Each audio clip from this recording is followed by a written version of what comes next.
BCA yang hadir, juga penyelenggara, boleh kasih tepuk tangan untuk para penyelenggara hari ini.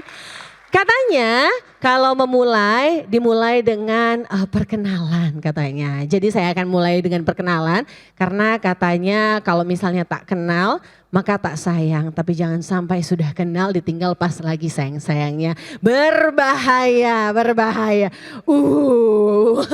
Jadi izinkan kami memperkenalkan diri. Halo Sobat Investor, saya KJ7 yang hari ini akan memandu acara di pagi hari yang luar biasa ini. Sebelum memulai izinkan saya berpantun, mohon diminta cakepnya boleh ya? Oke, cakepnya mau pakai cengkok Malaysia juga nggak apa-apa ya, cakep boleh. Cengkok India silahkan, diminta cakepnya ya, siap? Oke, pagi hari makan kelapa. Wih, lu suka, rasanya segar melepas dahaga. Kita di sini telah berjumpa untuk acara istimewa. Selamat pagi, selamat datang di Money Maker Talk, sehat finansial di era digital. Selamat datang di Main Hall Bursa Efek Indonesia. Semoga hari ini ada afirmasi positif. Cuan, cuan, cuan. Itu kan afirmasi positifnya ya. Cuan, cuan, cuan. Ya kan kalau jaya, jaya, jaya itu beda. Organisasi yang lain ya. Tapi kalau cuan, cuan, cuan itu biarlah ya. Itu jadi jargon kita hari ini ya sobat-sobat investor. Nah hari ini seperti yang sudah ada di depan. Kami ucapkan juga terima kasih kepada penyelenggara hari ini, yakni adalah tim dari BCA sudah ada bersama dengan kita, juga dari IDX Channel. Boleh kasih tepuk tangan untuk para penyelenggara? Oke, sepertinya sudah tidak sabar untuk hari ini kita akan ngobrol-ngobrol dengan dua narasumber kita, ada Mas Thomas dan Mas G. Hari ini kita akan bicara sesuai dengan tajuknya sehat finansial di era digital, atau yang lebih besar di belakang ini ya, sehat finansial di era digital. Nah, tadi sempat saya bertanya sebelum kita mulai, adakah yang tidak bawa handphone? Sepertinya tidak ada ya, tidak ada, karena handphone udah jadi bagian dari diri kita. Nah, kalau misalnya mau melihat tahun depan, selalu ada yang bicara, ini udah tinggal berapa hari menuju 2024, sobat-sobat? Coba 31 kurang 9. Wow, luar biasa, 2000 orang sudah berhitung hari ini. Berapa Mas? 22, oke cakep. 22 hari resolusi keuangannya sudah ada sobat-sobat? Udah ada, wah udah ada pasti ya di notesnya. Kalau nggak salah ada 7.300 poin kalau nggak salah ya resolusinya ya. Baik, udah ya, oh iya itu undang-undang apa resolusi keuangan Mas, mohon maaf. Target IHSG ya 7.000, betul kemarin IHSG ditutup di berapa? 7.000 tembus 7.100. Iya ya, semoga hari Senin dibuka menguat lagi ya. Oke, nah terkait dengan sehat finansial khususnya di 2024 juga di era yang sekarang digitalisasi. Nah ini ada satu fenomena baru ya kalau kita lihat adalah misalnya promo-promo yang ada di handphone. Nah itu kayaknya kalau setelah pandemi rasanya kok kayaknya lebih mudah check out ya. Ada yang sama seperti saya, mungkin Bu Putri enggak. Bu Putri beda ya, Bu Putri beda. Bu Putri kan pas pandemi, aduh uangnya mau kemana ya, investasi, kalau kita kan malah belanja ya. Selain Bu Putri, ada yang sama pengalamannya seperti saya, kok kayaknya check outnya lebih gampang? Ada? Nggak ada? Oh nggak ada, saya suka afirmasi positif, berarti saya aja, oke workshop hari ini selesai. Udah beres ya ternyata goalnya. Saya aja ya kan. Nah ketika di zaman yang sekarang mungkin akhirnya perlu ada strategi baru ya. Beda, mungkin tantangannya beda zaman, beda tantangan. Kalau di zaman dulu kayaknya nggak terlalu susah kalau misalnya mau check out barang ya kan. Karena takutnya dikirim batu ya gitu, suka kayak gitu. Aduh aku kalau beli online takut gitu. Tapi sekarang dengan adanya teknologi, penyerapan teknologi yang lebih tinggi, justru kita harus punya strategi baru karena mungkin ada banyak impulsif pengeluaran begitu ya. Nah itu yang kemudian jadi salah satu tantangan juga, dan itu yang mungkin itu hanya satu dari sekian hal yang akan kita bahas dari hari ini. Bagaimana kita mengelola keuangan untuk kemudian mapan secara finansial di masa depan, amin. Amin, cuan, cuan, cuan, ya kan? Oke, kalau begitu langsung saja mungkin kita langsung memanggil saja ya untuk narasumber kita pada pagi hari ini. Yang pertama ada Mas Thomas dari BCA, silakan Mas Thomas. Silakan Mas, boleh di tengah. Oke, kalau begitu begitu langsung yang kedua kami akan panggil komika terkemuka tanah air global Asia Tenggara. Udah senyum-senyum. Mas G Pamungkas.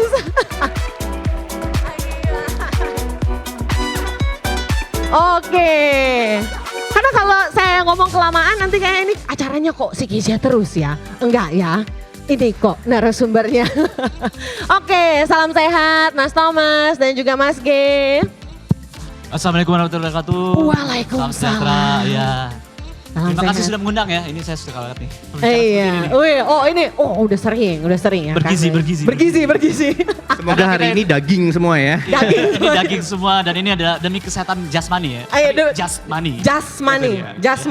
Jasmani ya. Tapi kalau hari ini juga kita akan mendengarkan petuah-petuah dari Mas Thomas nih kayaknya. Mas Thomas, bimbinglah kami ini domba-domba yang hilang seperti ini.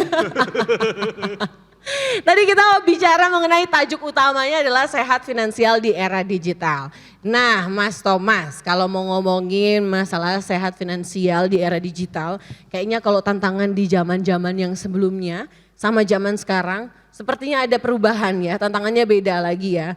Kalau sekarang lihat Instagram, ada perdebatan seperti ini katanya.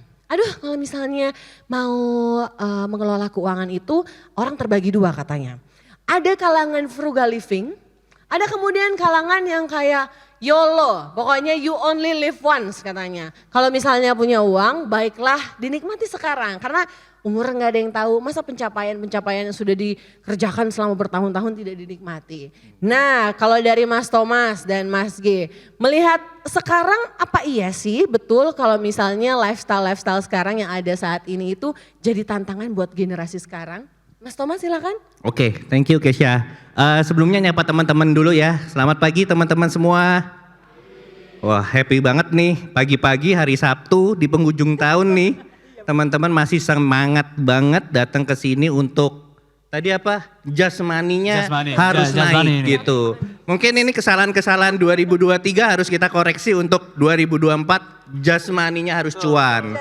Gitu, oke. Jadi singkat dulu nih ya, jadi tadi pertanyaan Keisha apakah betul dengan adanya COVID 2019, 2020, 2021 itu merubah atau men-shifting kita punya behavior gitu. Mungkin teman-teman di belakang boleh sedikit kasih show, ini data punya BCA ya teman-teman. Nah ini yang atas sorry, ya oke. Ini kan data transaksi BCA, kita lihat ada yang menggunakan mobile dan internet banking, itu yang biru. Lalu kalau yang hijau itu menggunakan ATM, dan yang merah itu teman-teman mungkin datang ke branch kalau zaman dulu. Nah teman-teman lihat patternnya itu dari 2020 sampai 2023 kuartal 3 terlihat yang hijau itu naik substansial ya teman-teman, baik dari frekuensinya maupun dari value-nya. Gitu. Nah ini menunjukkan adanya perubahan habit ya teman-teman ya. Mungkin kalau dulu orang lebih cenderung harus datang, harus lihat barangnya. Sekarang ini orang lebih melek teknologi, dengan teknologi jadi lebih tertendensi kalau tadi Keisha bilang lebih impulsif teman-teman gitu. Jadi kalau aku rumuskan sedikit ya faktor pendorongnya pasti COVID teman-teman. Kita kalau di kantor selalu bilang the best CTO. Bisa Chief Transformation Officer, bisa Chief Technology Officer, itu adalah COVID. Karena sebenarnya kita going digital itu mungkin sudah dari lama, mungkin sudah dari tahun 2000 awal itu sudah kita gaungkan, yuk going digital. Tapi tidak berubah, begitu COVID-19, boom, langsung semua shifting gitu ya teman-teman. Tapi selain faktor yang mendorong, faktor penerimanya juga teman-teman. Faktor penerima teman-teman adalah karena teman-teman ini generasi millennials, generasi Gen Z itu sangat adaptif ya teman-teman. Jadi kalau COVID itu terjadi tahun 80-an, yang waktu itu papa mama kita generasi baby boomers, mau ada COVID, ya sudah mereka dia mungkin diem di rumah ya, kita nggak tahu ya karena tidak terjadi. Cuman adaptif mereka itu kan tidak seadaptif kita ya teman-teman. Begitu dikasih teknologi langsung dipakai semua gitu. Nah penyerapan teknologi ini kalau kita masukkan ke literasi keuangan itu ada plus dan negatif dan positifnya teman-teman, dalam artian kemudahan. Kemudahan itu menimbulkan negatif dan positif gitu. Positif ya teman-teman, everything jadi lebih mudah ya teman-teman. Mau belanja lebih mudah, mau cari informasi lebih mudah gitu kan ya. Tapi faktor negatifnya juga ada, lebih mudah juga, lebih mudah terjerumus. Karena cari informasi sekarang banyak influencer ya teman-teman yang menjerumuskan gitu ya. Jadi kemudahan itu pun juga ada bad side-nya. Lalu kalau kita bilang kemudahan dalam berbelanja itu bad side-nya juga teman-teman jadi cenderung lebih impulsif. Tadi Kesia bilang mungkin kalau di awal-awal sebelum 2019 teman-teman mau lihat belanja online itu kok kayaknya mikirnya 2-3 kali lipat. Bener nggak nih barang dikirim batu atau dikirim barang gitu kan. Nah sekarang mungkin teman-teman biasanya yang cewek-cewek nih even nggak tahu tiba-tiba ada ting datang ke rumah, saya belanja apa ya? Paket gitu. paket siapa yang belanja ya? Mungkin sambil tidur ngeklik ini buy gitu kan, saking sudah di bawah sadarnya jalan sendiri gitu, saking mudahnya gitu. Nah itu yang mungkin harus kita perhatikan teman-teman, karena sekarang kalau kita tidak kontrol dari dalam diri kita sendiri, teknologi itu akan bisa menjadi pisau bermata dua, sangat membantu ataupun sangat destruktif gitu teman-teman. Nah sedikit mungkin gambaran kita di industri keuangan ya teman-teman. Next slide boleh. Nah ini kita ada sedikit survei dari Capgemini Research Institute ya teman-teman. Ini kita survei terkait behavior atau preference yang anak-anak muda HNWI sekarang gitu ya. Kalau di sini kelihatan kita ambil yang 3 besar itu mereka lebih prefer to conduct transaction on their own. Jadi dalam artian mereka itu sekarang sudah tidak butuh orang, mereka bisa melakukan transaksinya sendiri. So di bisnis pun kita melihat itu sebagai opportunity, kita keluarin semua platform dari A sampai Z, warna biru, warna hijau, warna merah, semua ada semua teman-teman. Karena kita melihat memang ada pergeseran behavior dari klien-klien kita. Yang kedua, actively manage personalized investment strategy. Jadi sekarang teman-teman mungkin sudah lebih melek tentang investment teman-teman, dan sudah strateginya itu udah nyari di sosial media itu di mana aja nih. Banyak yang ngomong kan, mungkin kalau dulu orang tua kita beli tanah, beli rumah, beli emas, sudah masukin celengan saving gitu kan ya teman-teman. Sekarang teman-teman dikasih tahu gitu, kapan kayanya? Yuk main saham, yuk main kripto, yuk main FFT. Nah makanya itu pun shifting teknologi itu pun menggeser dari yang behavior, produknya pun bergeser teman-teman. Kalau tidak ada teknologi, kripto enggak ada, NFT itu enggak ada teman-teman. Kalau saham sudah ada, tapi dengan teknologi dipermudah, teman-teman bisa beli di aplikasi. Kalau dulu teman-teman datang ke sini, isi form, saya mau beli, ya kan. Sekarang dimanapun sambil tiduran bisa, gitu kan. Tapi asetnya itu sudah ada. Nah yang kedua terakhir, kripto dan NFT, itu kan benar-benar baru muncul karena teknologi teman-teman. Gitu. Nah yang ketiga, prefer an advisory with matching socio-demographic profile. Jadi masing-masing teman-teman ini tidak mau disamaratakan. Mereka itu punya preferensi sendiri-sendiri dari daerah A, daerah B, daerah C, umurnya, latar belakang keluarga, mereka punya preferensi investasi masing-masing. Jadi kita di industri keuangan juga nggak bisa langsung pukul rata jebret semua informasi teman-teman serap, karena teman-teman punya preferensi masing-masing. Gitu teman-teman. Jadi next slide mungkin boleh. Nah cuman kalau kita lebih dalemin lagi teman-teman, ternyata hingga sampai sekarang ya millennials ya, what channel do millennials yang itu mereka nyaman untuk melakukan transaksi, itu kan kita bagi dua, advisory sama yang bawah itu transaction. Terus ada face to face, audio visual interaction, dan self service yang teman-teman bisa lakukan sendiri. Tadi kan kelihatannya semua teman-teman bisa mandiri. Tapi kalau ditanya duit gede mau dimasukin, yang bagian bawah transaction dan education, teman-teman rata-rata klien kita itu sudah confidence untuk melakukannya sendiri.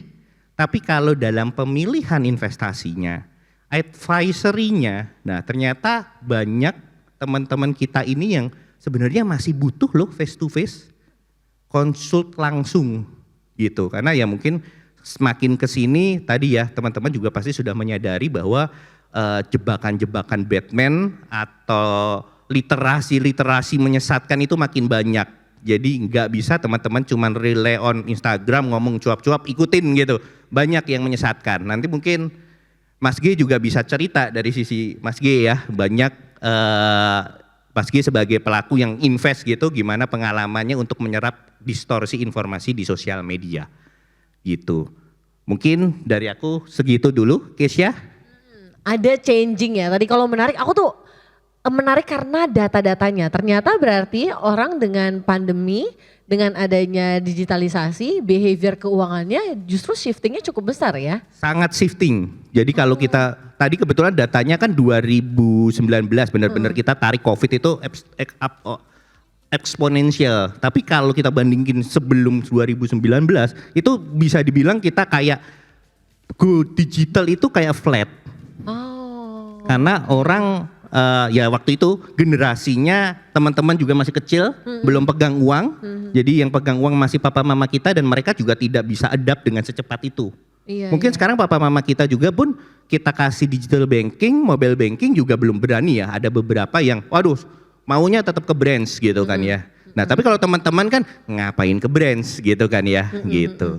Justru dengan pandemi orang jadi adaptasi digitalnya jauh lebih tinggi jadinya. Betul. Baik dari ya ada akhirnya two way. Mau duitnya karena ada teknologi semakin mudah, apa mau diinvestasiin atau mau dispendingin. Itu both Betul. ways akhirnya jadi membuka jalan selebar-lebarnya untuk dua hal itu Betul, ya. tinggal kebijakan teman-teman tadi pisau bermata dua.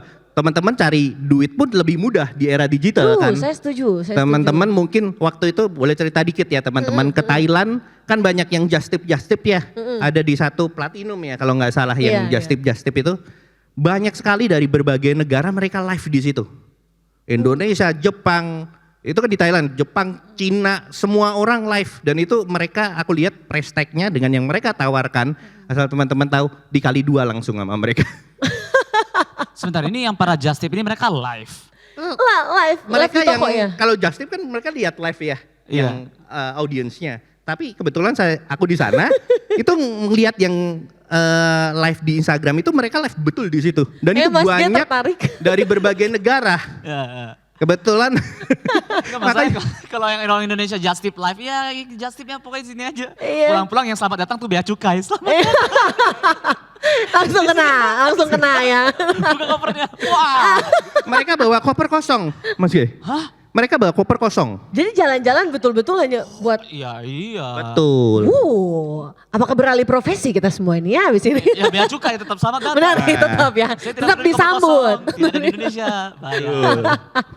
Tapi itu berarti satu hal yang akhirnya changing ya. Tadi aku suka sih karena cari duit juga jadi lebih mudah, tapi cari spending juga jadi lebih mudah. Tapi di satu sisi juga memang invest juga jadi lebih mudah. And then back to our options lagi ya. Tapi kalau selama tadi ngomongin masalah impulsif dengan mudahnya teknologi, kayaknya sekarang kalau misalnya buka handphone very easy untuk to do something with it gitu. Entah itu mau belanja, entah itu mau investasi, buka rekening, apapun. Mas G, pernah di masa pandemi ini, pernah nggak mengalami yang impulsif kayak gitu? Impulsifnya lebih ke arah mana? Investasi, impulsif spendingnya ada kah? Nah kalau aku untungnya enggak. Karena kalau aku tuh gini ya. Aku kan sebagai komedian itu kan tugasku adalah membedah masyarakat atau membedah satu generasi terus dibikin kelucuan di situ. Nah dari situ tuh yang aku pelajari tuh gini, ini yang terjadi kita bedah ya kenapa generasi milenial tuh kok atau Gen Z tuh kok seperti ini nih konsumtif banget nih terhadap digital. Jack Ma tuh pernah bilang ada perbedaan antara orang pintar sama orang bijak. Bedanya adalah orang pintar itu tahu maunya apa, orang bijak itu tahu apa yang dia nggak mau. Nah kita itu sekarang berada di generasi di mana orang-orang tuh banyak banget orang yang pintar. Yang gue pengen kaya, gue pengen baju ini, gue pengen ini, gue pengen ini. Sedangkan orang bijak dia tahu apa yang dia gak mau, gue gak mau bangkrut. Nah dari situ aja tuh policy making, decision making itu udah jelas. Jadi ketika orang yang kita ketemu anak-anak yang, oh ya gue pengen beli baju ini, gue pengen pakai kalung ini, gue pengen berlian di sini semuanya, gue pengen baju yang mahal banget ya, saking mahalnya tuh bukan cuma 2 doang tapi 8 dulu, udah kayak gurita kayak gitu. Nah orang yang bijak akan bilang, gue pengen baju yang asal nggak mahal, asal asal apa fungsional, asal apa. Jadi di situ tuh udah kejelas gitu. Ibaratnya kayak gini, teman-teman lapar, gue pengen makan yang enak gue pengen makan Itali, gue pengen apa. Sedangkan yang satunya lagi adalah, gue yang penting gak mau makan kacang, karena kacang itu bikin alergi. Kan lebih simpel tuh. Yang kayak gitu. Nah kita tuh hidup sekarang di masa dimana banyak banget orang-orang yang konsumtif, banyak banget orang-orang yang tahu ini, sehingga tidak bisa membedakan apa itu kebutuhan primer, sekunder atau tersiernya itu. Prioritinya jadi nggak jelas. Iya, dan mungkin di situ jangan salah ya, di situ tuh aku merasa asing. Karena apa? Karena aku berada di dalam komunitas atau dalam pertemanan di mana dikelilingi sama yang kayak gitu semua. Dikelilingi kayak gitu. Ibaratnya kayak gini nih, aku tuh influencer. Aku tuh dibilang aku konten kreator atau apa influencer kayak gitu kan. Bagiku sosial media itu untuk menangkap momen hidupku. Jadi kalau misalkan aku ngepost terserah kapanpun aku mau. Tapi aku itu hidup dikeliling orang yang mereka influencer tuh yang bilang, oke nih gue harus ngepost sekarang nih. Soalnya kalau enggak engagement gue turun. Jadi saya tuh hidup di tengah orang-orang yang mikir hidupnya itu dikontrol sama sosial media. Dan di situ merasa terasingkan. Nah mungkin pemikiran-pemikiran yang orang bijak ini mungkin akan merasa terasingkan sama orang-orang yang banyak orang pintar ini kayak gitu. Nah di situ tuh perlu ngedifferentiate gitu kayak ini wajar gak ya, sehat gak ya kayak gitu. Karena aku gak mau aja aku kerja 3 bulan, banting tulang, habis dalam waktu 3 hari gara-gara aku pengen healing kayak gitu. Kerja 3 bulan habis di Bali gitu ya. Ya ampun, ini kerja 3 bulan nih, terus habis itu kayak aku pengen healing ke Bali. Terus iya kenapa ini kok mahal banget, iya soalnya ntar kita kan di kolam, makannya di kolam juga. Sarapan di atas kolam. Makannya itu mah kayak soang di aur lu makan kayak gitu loh. Jangan apa gitu maksudnya. Iya kan makan di kolam gak di ada loh yang di meja gitu loh. Paham gak?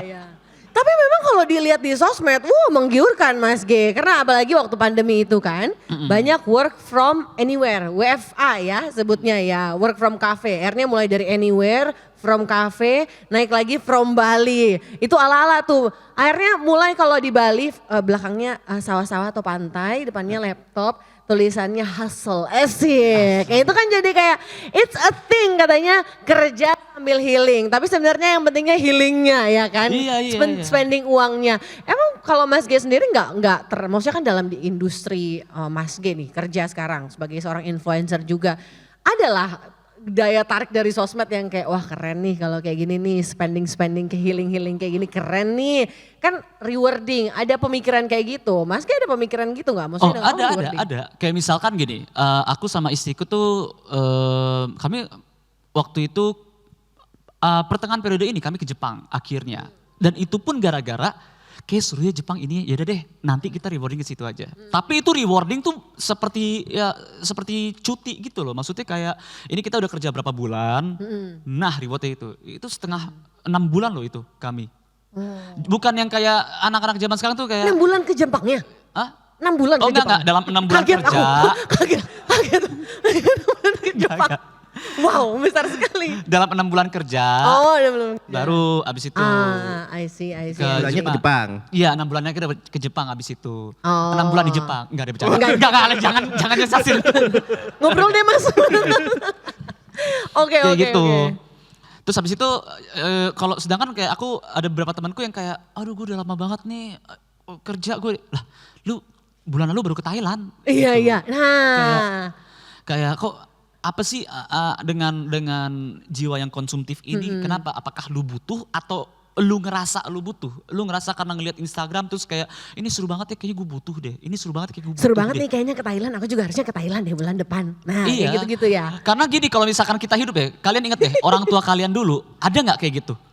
Lagi di meja makan, terus bapak kalian, pengen ke Thailand gitu. Gak ada kan? Gak ada. Indonesia itu dijajah sama Belanda 300 tahun. Tidak pernah ada ceritanya lagi gerilya gitu. Gue pengen ke Thailand kayak gitu. Gue pengen makan dilempar kayak soang gitu. Gak ada. Kayak gitu. Gara-gara sosmed sebetulnya ya. Sekarang itu kita terlanjur nurut sama apa yang kita mau, bukan mengetahui apa yang kita butuh. Kan yang paling benar kan itu sebenarnya. Very good point sih.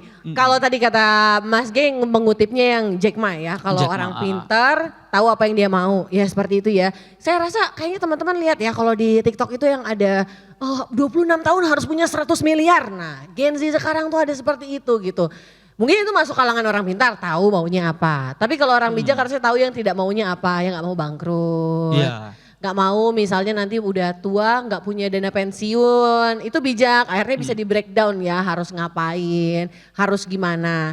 Tapi nggak bisa dipungkiri Mas G dan juga Mas Thomas, kalau misalnya tantangan handphone tuh, itu tuh besar sekali. Mungkin Gen Z lahir, istilahnya Gen Z ini lahir dari TK, udah pegang handphone lah istilahnya, udah kenal, dari kandungan udah dikasih lagu-lagu dari iPad. Jadi udah tahu itu lahir mama iPad gitu kan, kayak mintanya iPad. Kalau misalnya generasi sebelumnya mungkin baru mengenal teknologi, sosial media yang gampang-gampang tadi kita juga cerita ya masalah makan hari ini bingung nyarinya di IG story. Teman-teman makan apa ya? Nah baru akhirnya pesan kayak gitu. Itu kan berarti sangat atraktif gitu medsos dan sangat mengubah kita gitu. Tantangannya besar, which is yang mungkin kalau kita di masa yang lagi coba berusaha gimana ya, ngadepin masih struggling gitu untuk bisa biar nggak mudah tergoda, it is indeed ya true juga karena setiap orang mengalami tantangan itu. Tapi kalau misalnya ada pandangan yang kayak YOLO lah Mas K, YOLO. Kalau kan udah kerja nih capek, ya boleh lah ke Bali 2 minggu sekali kan tekanan kerjaku tinggi gitu kan, ada yang kayak gitu. Tapi di satu sisi ada juga masyarakat yang frugal living. Aku punya rekan seperti itu, frugal banget. Jadi dia itu kalau misalnya, tapi sangat baik, tabungannya kencang, luar biasa, investasinya juga kencang. Tapi ada yang benar-benar garis keras gitu, frugal living yang kayak aduh ini sepatu udah copot, udah nggak apa-apa kita masih bisa lem lagi gitu. Kayak yang itu pun tidak salah gitu kan sebetulnya kan. Selama penggunaannya tadi kan bijak, selama penggunaan masih nyaman dan lain sebagainya. Nah balance-nya itu di mana menurut Mas Thomas dan Mas G? Apakah Mas Thomas tipikal yang kayak oke, frugal, oke nggak apa-apa nggak masalah. Atau tipikal yang kayak YOLO lah nggak apa-apa gitu. Yang penting keluarnya nggak usah miliaran. Ada di sisi mana dan Mas Thomas sama Mas G lihat itu seperti apa? Mungkin Mas Thomas. Oke. Kalau dari aku sebenarnya balik ke preferensi masing-masing ya, kita nggak bisa samain gitu kan. Kadang cuman gini teman-teman, jangan sampai tadi kayak Mas G bilang, ke Bali makan di atas kolam, salad 200.000, habis pulang dari Bali, makanya mie instan selama sebulan. Menderita kemudian. Yang diposting yang di Bali gitu kan. Yang diposting yang di Bali. Wow, sangat realistis Mas Thomas. Atau kalau zaman dulu tuh kalau anak-anak kosan ya Mas ya, yang kayak makan di Padang. Wah, rumah makan sederhana. Betul. Besok-besok hidupnya sederhana. Itu jangan tuh. Jangan sampai makan proma tiap hari setelahnya Anak ya. kosan Betul. makan Padang, wah gaya. Besok Kan udah keren makan Padang. bagi rokok dong gitu. Bagi 100. Jadi berangkat mau healing mau nggak stres, begitu pulang stres lagi. Berarti besoknya mau healing lagi, nggak kelar-kelar teman-teman. Betul. Healing pulang healing stres, berarti harus healing lagi. Pertanyaannya, duitnya ada kagak? Betul. Mungkin itu lingkaran setannya ya Mas Thomas ya. Betul teman-teman. Jadi sebenarnya nggak, kalau dari aku tidak salah teman-teman itu butuh healing. Ya teman-teman, mau healing sebulan sekalipun fine, asal perencanaannya ada teman-teman. Mungkin boleh dinyalakan slide-nya yang aku ada 3, oh bukan, nah naik satu lagi. Sorry. Next. Before. Nah oke. Nah ini teman-teman, kalau healing itu kan kita asumsikan ini yearly spending ya teman-teman, anggap setahun sekali gitu kan ya. Oh berarti 6 bulan sekali masih masuk ya Mas G. Ya itu preferensi masing-masing, mau 6 bulan sekali, tapi kan itu 6 bulan ke depan lagi kerja keras ya Pak ya, banting tulang ya gitu. Nah tapi di sini tuh ada daily, monthly, yearly teman-teman. Kalau dananya unlimited mau dihajar semua silahkan. Tapi kalau dananya limited mau nggak mau kepepet harus pilih prioritas teman-teman. True. Gitu. Kejadiannya mau healing ke Bali tapi semua subscribe. Aduh kayaknya kalau ini saya yang ketampar Mas. Mau nonton Korea yang kuning. Mau nonton yang barat yang hitam merah gitu kan ya teman. Mau dengerin musik yang hijau gitu kan. Di subscribe semua padahal kagak dipakai juga mungkin. Cuman satu serial habis itu udah ditinggalin pindah ke ini. Tapi subscribe jalan terus. Bahkan kalau kita bilang yang event daily costly itu sebenarnya tanpa sengaja misalnya dikit-dikit teman-teman mungkin tiap hari sekarang minum kopi kekinian setiap hari bocor juga teman-teman Jadi itu yang salah menurut saya gitu. Dalam artian kalau teman-teman mau ultimate goalnya adalah healing, berarti dengan asumsi dana yang terbatas ya teman-teman. Daily dan monthly-nya teman-teman harus kontrol. Tapi kalau teman-teman kan boleh healing itu, healingku nggak harus ke Bali, healingku cuma nonton Sabtu Minggu, nonton film aja gitu di rumah healing. Ya sudah berarti teman-teman akan milih monthly-nya kan. Tapi teman-teman akan korbankan yang yearly-nya.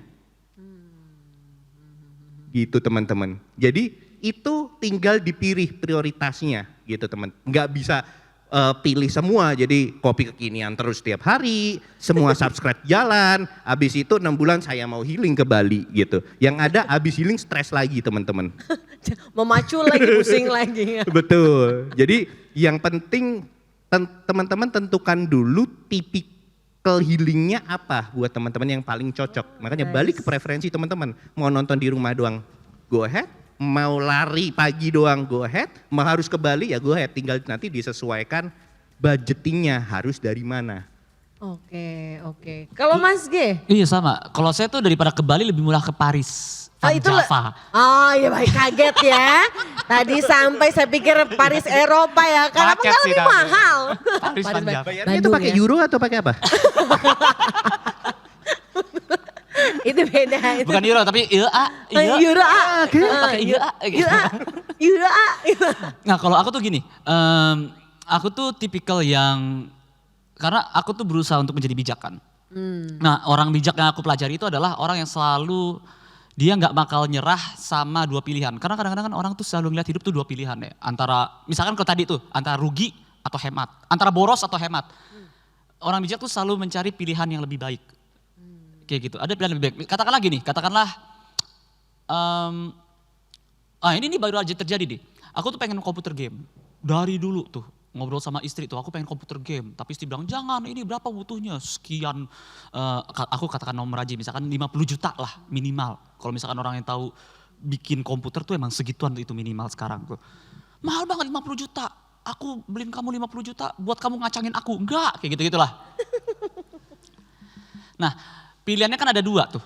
Pilihannya adalah aku gak beli atau aku harus nabung sendiri untuk beli. Nah selalu ada cara yang lebih baik. Cara gimana? Aku hubungin deh. Misalkan ya aku bilang Asus ya misalkan ya. Aku hubungin Asus terus bilang mau gak kerjasama menggunakan sosial media gini. Tapi gue pengen komputer gaming. Ntar gue kasih deh segini. Akhirnya dapat tahun depan.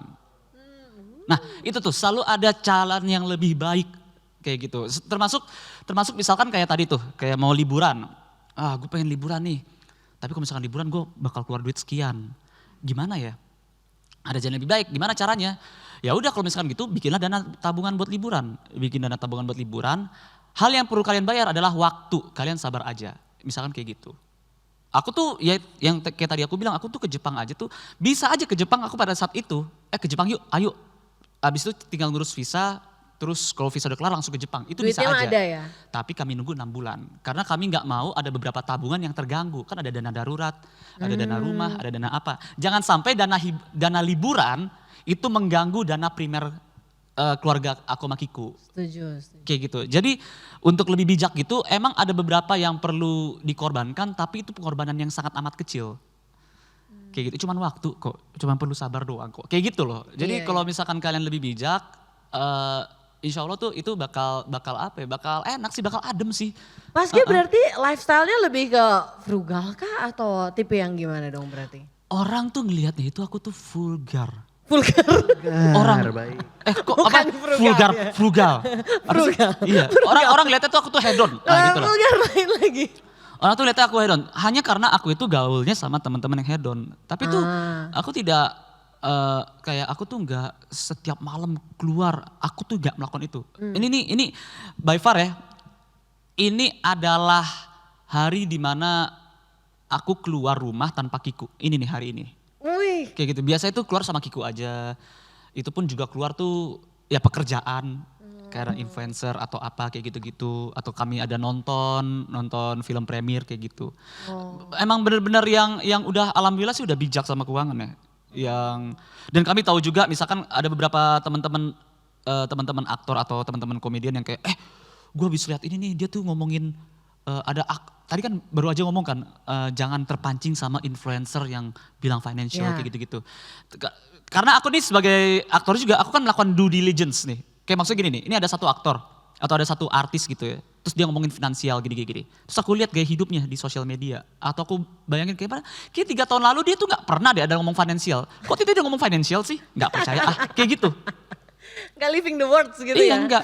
Raditya Dika, dia ngomong financial. Awalnya kan alay-alay, terus dia ngomong financial. Due diligence sih habis itu, oh dia kuliah S2 di UI, ngambilnya financial planning juga. Oh iya. Ngambil, enggak, S1-nya dia financial. Kalau nggak salah S1-nya ya. Terus habis itu dia juga selalu terlibat dengan financial talks kayak gini-gini. Dan beberapa omongannya tuh bagus gitu. Nah, aku follow. Ada waktu itu aktor tuh, aku gak perlu ngomong siapa, artis yang bilang, iya gue tuh baru banget nih, bilang waktu itu baru banget belajar main saham nih. Coba deh kalian ikutan gini-gini, saham gorengan ternyata. Iya. Kayak gitu loh. Sesat ya? Jadi kalau misalkan kalian pengen tahu juga follow di sosial media, tadi aku pengen nambahin itu. Kalian itu juga due diligence, ini orang integritasnya bisa dipertanyakan atau enggak. Karena hati-hati, ini pekerjaanku, namanya itu influencer. Tugas kami adalah menginfluence. Dan kami dibayar untuk itu. Ini influencer apapun ya, influencer financial atau politik atau apapun kayak gitu-gitu. Jadi kalian tuh due diligence juga, ini gimana nih ya kayak gitu. Kalau aku lebih ke gitu juga tuh. Mas G ini istilahnya ikan salmon yang menerjang air ya. Kalau kita bicara ngomong industri entertainment juga kan mungkin ya industri kreatif, ya lifestyle itu nggak bisa dibohongin lah. Enggak. Lifestyle yang yang tiap minggu jalan-jalan ke Paris itu kayaknya engagement Instagramnya tinggi sepertinya ya. Sangat menjual sepertinya. I woke up like this Paris gitu ya. Kenapa gitu? Kan yang itu kontennya yang bangun dari kasur ya kan, pas dibuka jendelanya, wih Menara Eiffel ya kan. Itu kan sangat menjual gitu. How do you keep yourself gitu Mas G bisa bertahan di lifestyle yang aku ya jadi orang bijak gitu.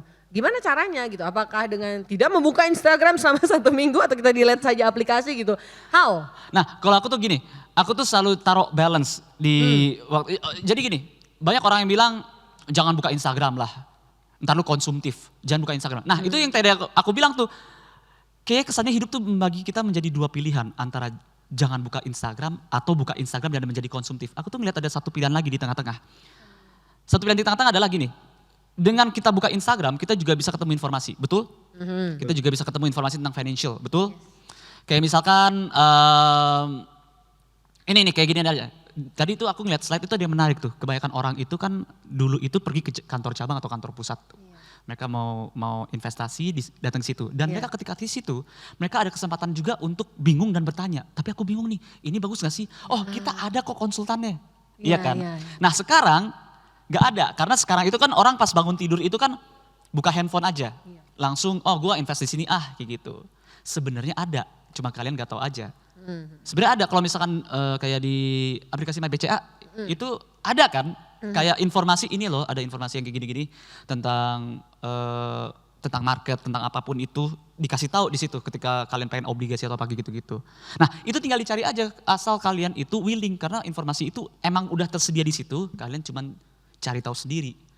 Berbeda sama zaman dulu di mana nggak ada digitalisasi, jadi kalau misalkan kita datang kita bisa nanya. Kayak gitu. Aku tuh sesimpel gitu, jadi ditaruh balance-nya gitu kayak Instagram bikin konsumtif tapi bisa bikin kalian bergizi juga nih, tinggal dilihat aja kayak gitu. Bijak secara priority tapi juga bijak secara pilihannya ya.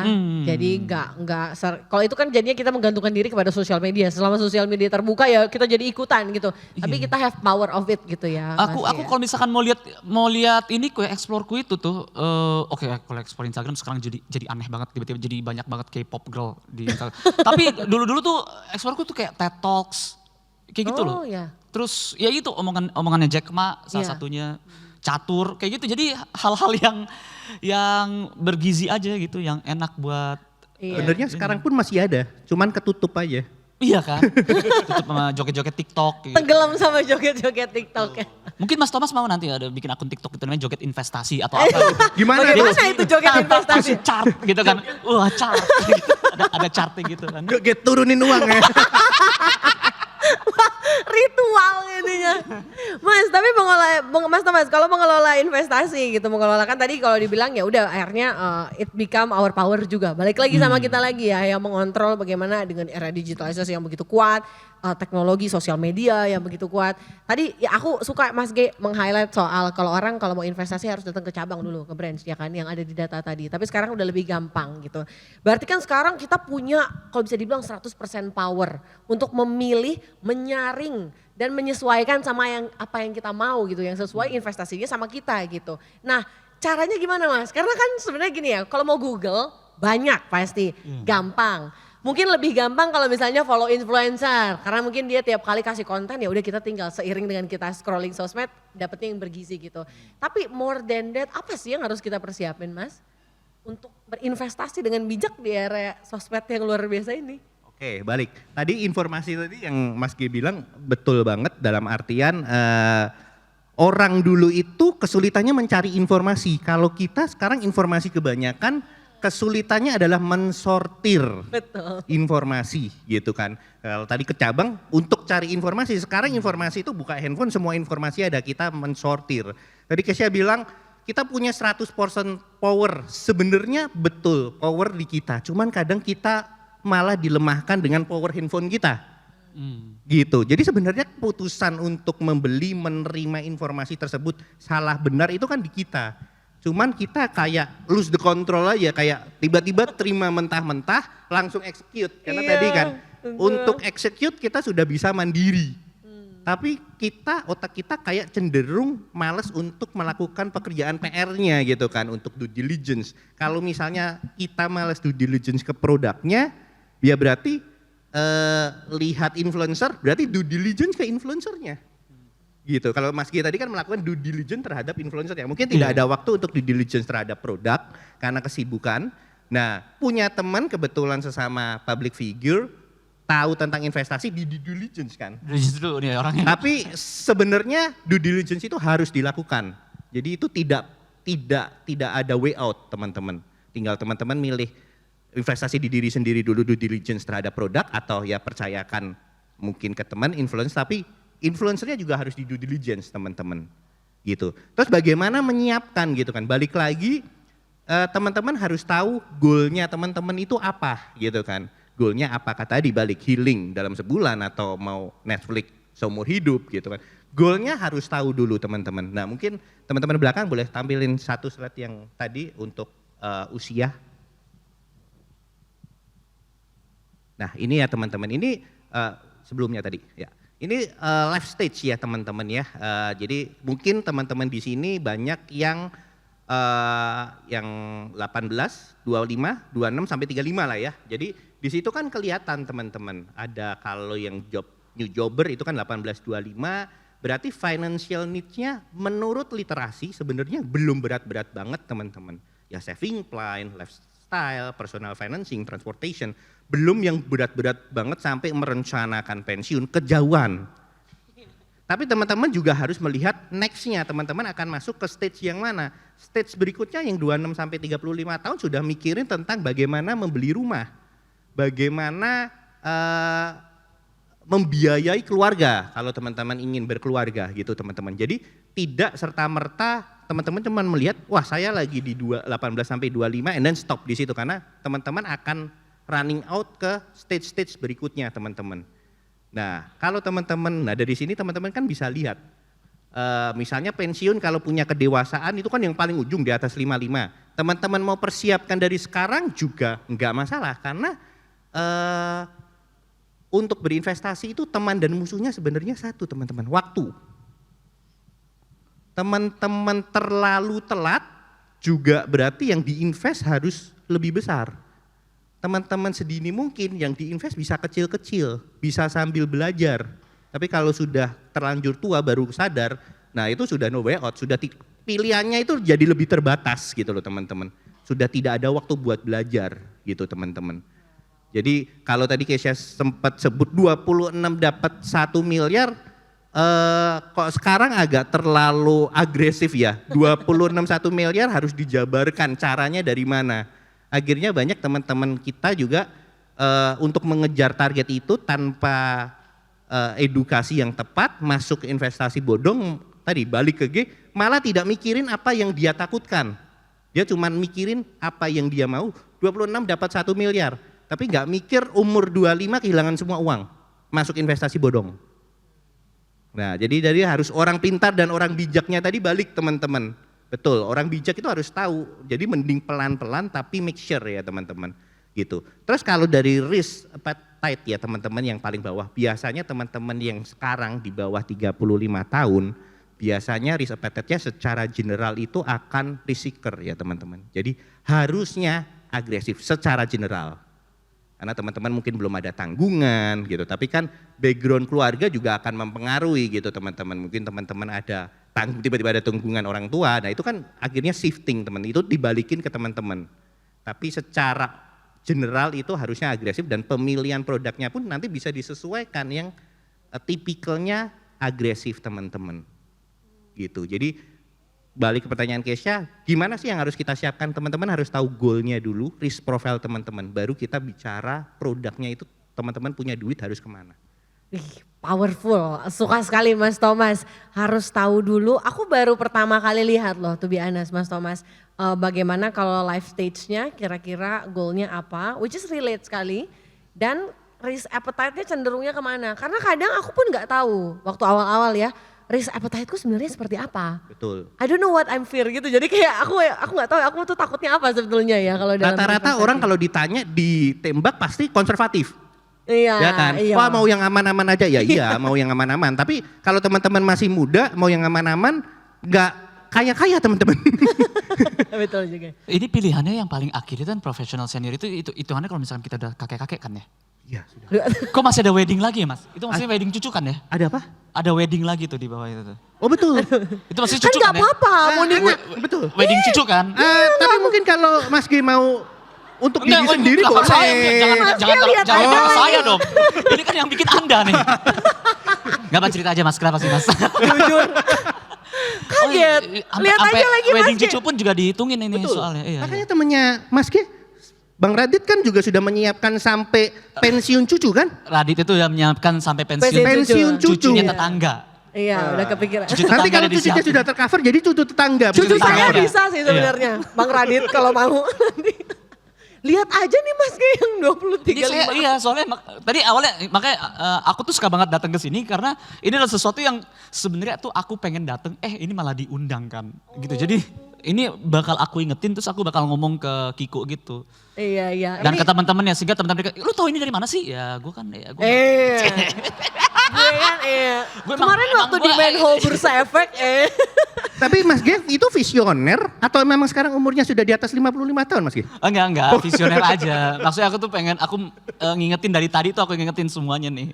Iya sama loh, aku juga mencerna. Mas Thomas boleh ya nanti kami minta Boleh, boleh. poin-poinnya. Ini ngomong-ngomong soal tadi, itu kan ada tujuan, goal, apa yang mau dicapainya. Ada pasti ada sangkut pautnya sama pemasukan. Tadi aku suka apa yang disebut dengan sama Mas Thomas. Ya kalau misalnya 26 tahun 1 miliar, ya yuk mangga kalau mau punya targetnya. Tapi juga diimbangi, mungkin ya kalau bisa dibilang salah satunya adalah pemasukan kita. Nah kalau misalnya ini aku yang penasaran banget dari Mas G. Mas G kan sebagai seorang yang bekerja di industri kreatif. Ya. Iya kalau sama kayaknya kalau teman-teman yang ada yang bekerja di sebagai consultant juga project based lah istilahnya income-nya. Iya. Tergantung kalau misalnya ada projectnya ya wes itu pemasukannya gitu.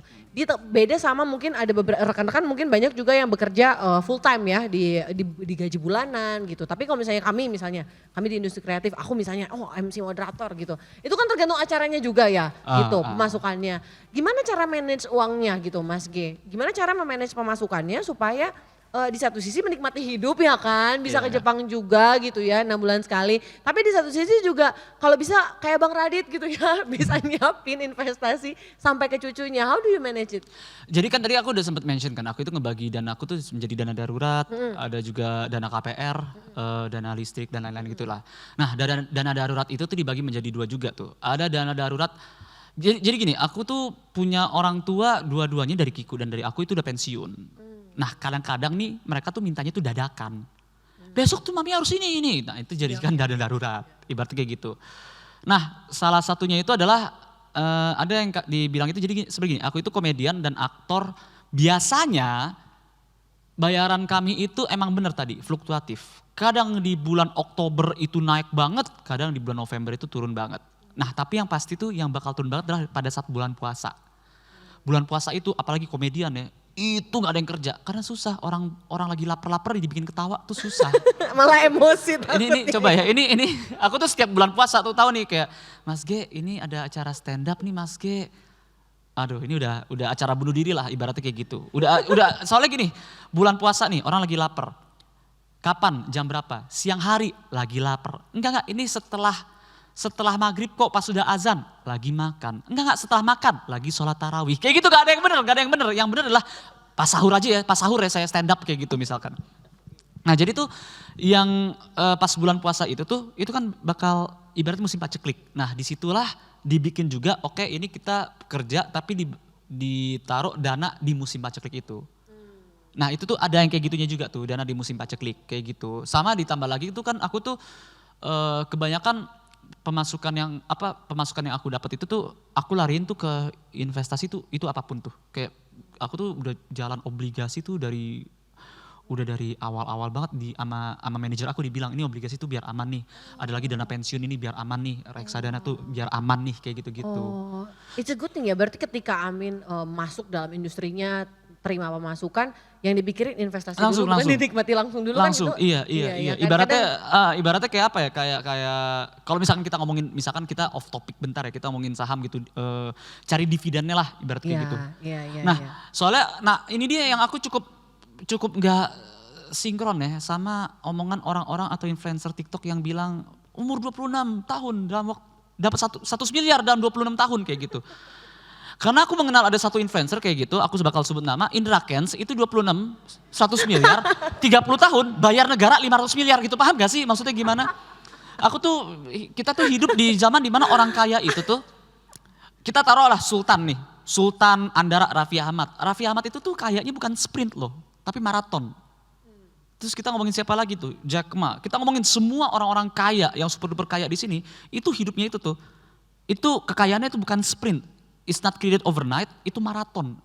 Create bertahun-tahun kayak gitu. Dan menurutku tuh investasi itu adalah sesuatu yang di-create bertahun-tahun. Jadi instead punya mindset yang gimana caranya ya gua 26 tahun dapat 100 miliar. Mendingan mindsetnya adalah gimana caranya gua udah pensiun tapi gak ngerepotin anak. Ya, setuju. Kayak gitu. Karena iya kan? Wow, right. Karena ini pasti kalian kepikiran deh kalau misalkan jadi nih, nah ini nih ada 2 gap tentang generasi sandwich nih. 2 pemikiran yang unik. Pemikiran anak-anak zaman kita sekarang yang mikir kayak aduh capek banget ya generasi sandwich. Gimana cara gue harus nabung? Kapan gue punya rumah? Harga tanah naik sedangkan gue masih harus ngebiayain orang tua. Tapi di pikiran orang tua mereka bangga. Gue punya anak sandwich. Mereka itu gak perlu gue kasih duit, mereka ngasih gue duit. Nah itu tuh ada 2 pemikiran, dua-duanya sama-sama benar. Tapi orang bijak pasti menemukan satu cara yang lebih baik. Selalu ada cara yang lebih baik. Ya gimana caranya? Yaitu kalau investasi, udah tua nanti kalian hidup dengan dividen, kalian hidup dengan dari obligasi kalian. Jadi ketika anak-anak ini mah kasih duit, udah gak usah itu buat kamu aja udah. Buat kalian nikah, buat apa gini-gini. Jadi ntar tuh yang kalian lihat tadi tuh, yang pas umur 55 tahun ke atas, weddingnya udah dicoret. Kayak gitu loh. Weddingnya itu udah ada. Wedding tuh kalian ada kayak apa, cucu mau nikah, nih kayak gitu. Mana? Kamu, nih 2000 undangan nih. Saya introvert, teman saya 50, suruh teman-teman semua datang. Gitu. Saya mau undang 2 kantor, undang semua satu kabupaten. Ya. Kamu nih beli marga nih, aku bukan orang Medan, gak apa-apa beli aja. Beli marga kan mahal nih, beli nih. Gitu. Sudah terlalu siap itu ya. Iya. Mau nikah kedua kali. Iya, nikah kedua kali. Iya, nih, kamu nikah 2 kali nih. Kakek ada duitnya gitu. Jadi daripada iya kan bener kan, daripada 26 tahun 100 miliar mendingan sampai tua tapi masih ada constant passive income-nya itu. Betul. Dari investasi-investasi itu. Jadi mungkin sekarang kita ganti ya, bayangannya kita kalau melihat, kalau pas mau spending kita ingatnya kayak aku mau jadi nenek-nenek atau kakek-kakek yang masih kayak minum teh, tapi di banknya wah luar biasa itu uangnya udah sampai triliunan ya, amin ya. Cuan. Boleh kasih tepuk tangan dong buat sobat investor. I think itu salah satu karakter investor unggulan sih. investor yang berkualitas karena udah tahu kayak tadi tujuannya udah tahu yang mana. Terus kalau udah tahu sumber pemasukannya seperti apa. Kalau tadi Mas G handal dalam melihat kapan musim pacak kliknya, how to manage-nya, kapan ketika ya udah kalau misalnya emang harus mereward ya oke boleh di reward gitu. Tapi juga mikirin tujuan utama besarnya apa. Mungkin kalau tadi kata Mas Thomas ya mungkin kalau Gen Z sekarang betul Mas. Kalau disuruh kayak dana pensiun, wah nggak kepikiran kayaknya masih dipikirannya 2 tahun lagi gitu. Tapi kalau melihat Mas G dengan yang semakin matang secara finansial, udah mulai kegambar gol-gol ke depannya gitu ya. Tapi kalau misalnya buat kami-kami ini nih, misalnya udah tahu nih pemasukannya udah tahu how to manage, oke aku kayaknya udah tahu nih kira-kira gol aku apa gitu. Kadang selalu stumble upon tersandung di aku pilih yang mana. Kadang. Karena kita udah literasinya saya yakin teman-teman udah bisa akses luar biasa informasi yang ada. Oh kalau saham high risk high return, oke. Oh kalau misalnya obligasi seperti ini, reksadana seperti ini, pengen yang stabil yang ini. Terus cara memilihnya gimana? Kita udah tahu risknya kita kayak gimana. Tapi kalau misalnya let's say saya punya uang nganggur. Anggaplah gini random numbers lah ya. Saya punya nganggur uang 10 juta gitu. Ini mau diapain kira-kira Mas? Bagusnya tuh seperti apa gitu? Supaya investasinya itu terukur dengan baik dan tepat tapi kayak saya juga maunya ini juga mendatangkan cuan gitu istilahnya. Kalau bisa didiemin cuan sih mau ya kalau gitu nggak usah terlalu banyak effort. How cara memilih produk-produk yang tepat gitu Mas Thomas? Oke, diemin cuan berat taruh duitnya di Gunung Kawi. Iya benar. Dengan kekuatan spiritual itu ya. Oke, jadi Kawi lagi. Bukan di BCA gitu. Bisa aja nih Mas Thomas.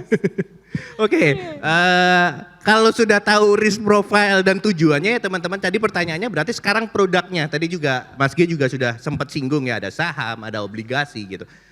Mungkin sekarang teman-teman juga sudah familiar dengan produk-produk tersebut ya, mungkin aku sedikit kasih show beberapa option yang mungkin ada nih di market gitu. Aset-aset apa sih yang investable gitu kan ya teman-teman. Sebenarnya dari jenisnya itu mostly sekarang kita bagi 3.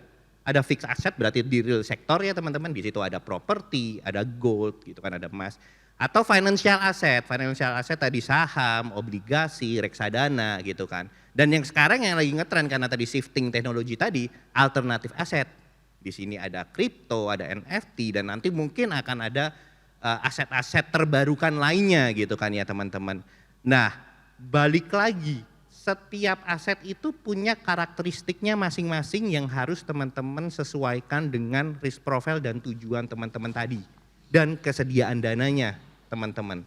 Sekarang kalau kita contoh ambil properti kalau dijadiin investasi bisa-bisa aja. Kalau kita berkaca pada literasi buku Robert Kiyosaki itu kan dia sangat dominan untuk invest di properti ya teman-teman. Cuman kan dia posisinya sudah punya properti yang dia huni teman-teman. Kalau properti kan kita prinsipnya harus itu buat kita huni dulu, nggak lucu kita. Ini lucu juga sih banyak milenials teman-teman yang tidak punya properti tapi dia beli properti untuk investasi. Nah itu akhirnya menyebabkan kalau kita bilang teman-teman baca berita bubbling in sektor properti gitu kan ya teman-teman. Itu karena paradigmanya properti itu sudah menjadi aset investasi gitu. Padahal secara dasarnya properti itu harusnya untuk tempat kita berteduh kan ya. Kebutuhan primer, sandang pangan papan kan ya teman-teman. Jadi properti itu teman-teman harus punya dulu, setelah itu baru invest tapi caranya gimana? Biasanya kalau yang saya pahami ya, itu teman-teman punya properti terus disewain. Kan jadi ada cash flow di situ kan teman-teman. Karena kalau properti teman-teman diemin, teman-teman harus hitung biaya untuk pembelian properti, perawatan dan ketika jual pun harus ada biayanya teman-teman. Gitu. Jadi kalau di usia sekarang mostly akan nembaknya di financial asset yang paling mudah. Ya ada stok, ada bonds, ada reksadana. Nah disesuaikan lagi ke profil masing-masing. Kalau stok kan teman-teman kalau ada diagramnya itu paling risk-nya rendah adalah money market kan ya teman-teman. Saving, deposito. Naik sedikit lagi pasar hutang, obligasi, ada pemerintah, ada obligasi korporasi. Naik lagi ada saham teman-teman. Nah itu harus teman-teman sesuaikan. Saya tidak bisa bilang paling bagus saham, paling jelek deposito atau saving. In term of return maybe iya. Tapi kalau teman-teman sebenarnya tidak butuh return yang tinggi-tinggi amat, ya ngapain ngambil ke saham teman-teman. Jadi dibalikin ke risk profile teman-teman gitu. Kalau teman-teman daripada teman-teman beli saham habis itu nggak bisa tidur malah sakit gitu kan, ya buat apa juga teman-teman. Malah maunya untung malah jadi bocuan gitu kan teman-teman gitu. Nah kalau yang alternatif aset berarti harus pendalaman lebih. Karena crypto NFT teman-teman juga tahu pergerakannya seperti apa. Nah itu harus ada sesi tersendiri teman-teman. Kalau kita hajar di sini sampai sore kita nggak pulang teman-teman gitu. Jadi balik sedikit tadi agak tergelitik 26 dapat 1 miliar. Harapannya itu nanti anak atau cucu kita ya teman-teman. Jadi kita bisa kasih 1 miliar ke anak atau cucu kita 26 1 miliar ya teman-teman. Nah tapi teman-teman harus pandai-pandai dulu menyesuaikan antara goal dan produk yang sesuai teman-teman. Produknya sesuai, yang cocok ya tadi ya. Betul. Tergantung tadi kalau dilihat indikatornya mungkin returnnya juga. Return ekspektasi itu returnnya satu ya. indikator, tapi tidak ada produk yang hanya return. Kita harus juga lihat resikonya. Yes. Teman-teman. Jadi kalau saham kan high risk, high return itu tidak mungkin. Kalau teman-teman ada ditawarin, ini returnnya tinggi tapi resikonya nggak ada, itu jangan dipercaya teman-teman. Jadi something too good to be true ya berarti itu penipuan sih menurut saya. Kalau Mas Thomas mau kasih tips buat sobat-sobat investor gitu, biar akhirnya pemilihan produknya tepat, tapi juga bijak dan sesuai dengan kapasitas kita juga, what's your tips Mas? Oke, ini kan rata-rata job, Moski tiba-tiba langsung serius gitu, saya langsung tersentak gitu. Kita butuh ini. Ini adalah pertanyaan yang sebenarnya kalau nggak ditanyain gue pengen tanyain di bawah panggung, ditanyain akhirnya. Oke. Kita butuh Mas. Ini anggapannya teman-teman kan first jobber ya, jadi dapat income itu dari pekerjaan ya dan tiap bulan dapat. Jadi kan tidak memungkinkan untuk invest satu waktu dengan nominal besar di satu aset ya. Rata-rata teman-teman adalah menyicil untuk investasi. Jadi kecil-kecil. Nah kecil-kecil itu teman-teman bisa start mungkin kalau yang umurnya masih muda saham boleh. Karena tadi balik lagi. Risknya harusnya secara general ya teman-teman, kita ngomong secara general karena per masing-masing kita harus deep satu-satu. Secara general itu harusnya tidak ada burden untuk resiko yang tinggi. Aset resiko tinggi itu boleh gitu ya. Jadi kita mending ngejar yang returnnya menawarkan return paling optimal gitu kan. Nah tapi masuknya juga nyicil aja akumulasi aset teman-teman. Jadi beli. Karena kalau banyak influencer itu kan rata-rata menyarankan untuk trading. Trading itu tidak salah, itu strategi teman-teman. Tapi kalau trading teman-teman dananya cuma 10 juta, untung 2% teman-teman trading, 2% dari 10 juta. Nggak kerasa teman-teman. Tapi kalau teman-teman punya duitnya 10 miliar, 2% dari 10 miliar, ya di trading monggo.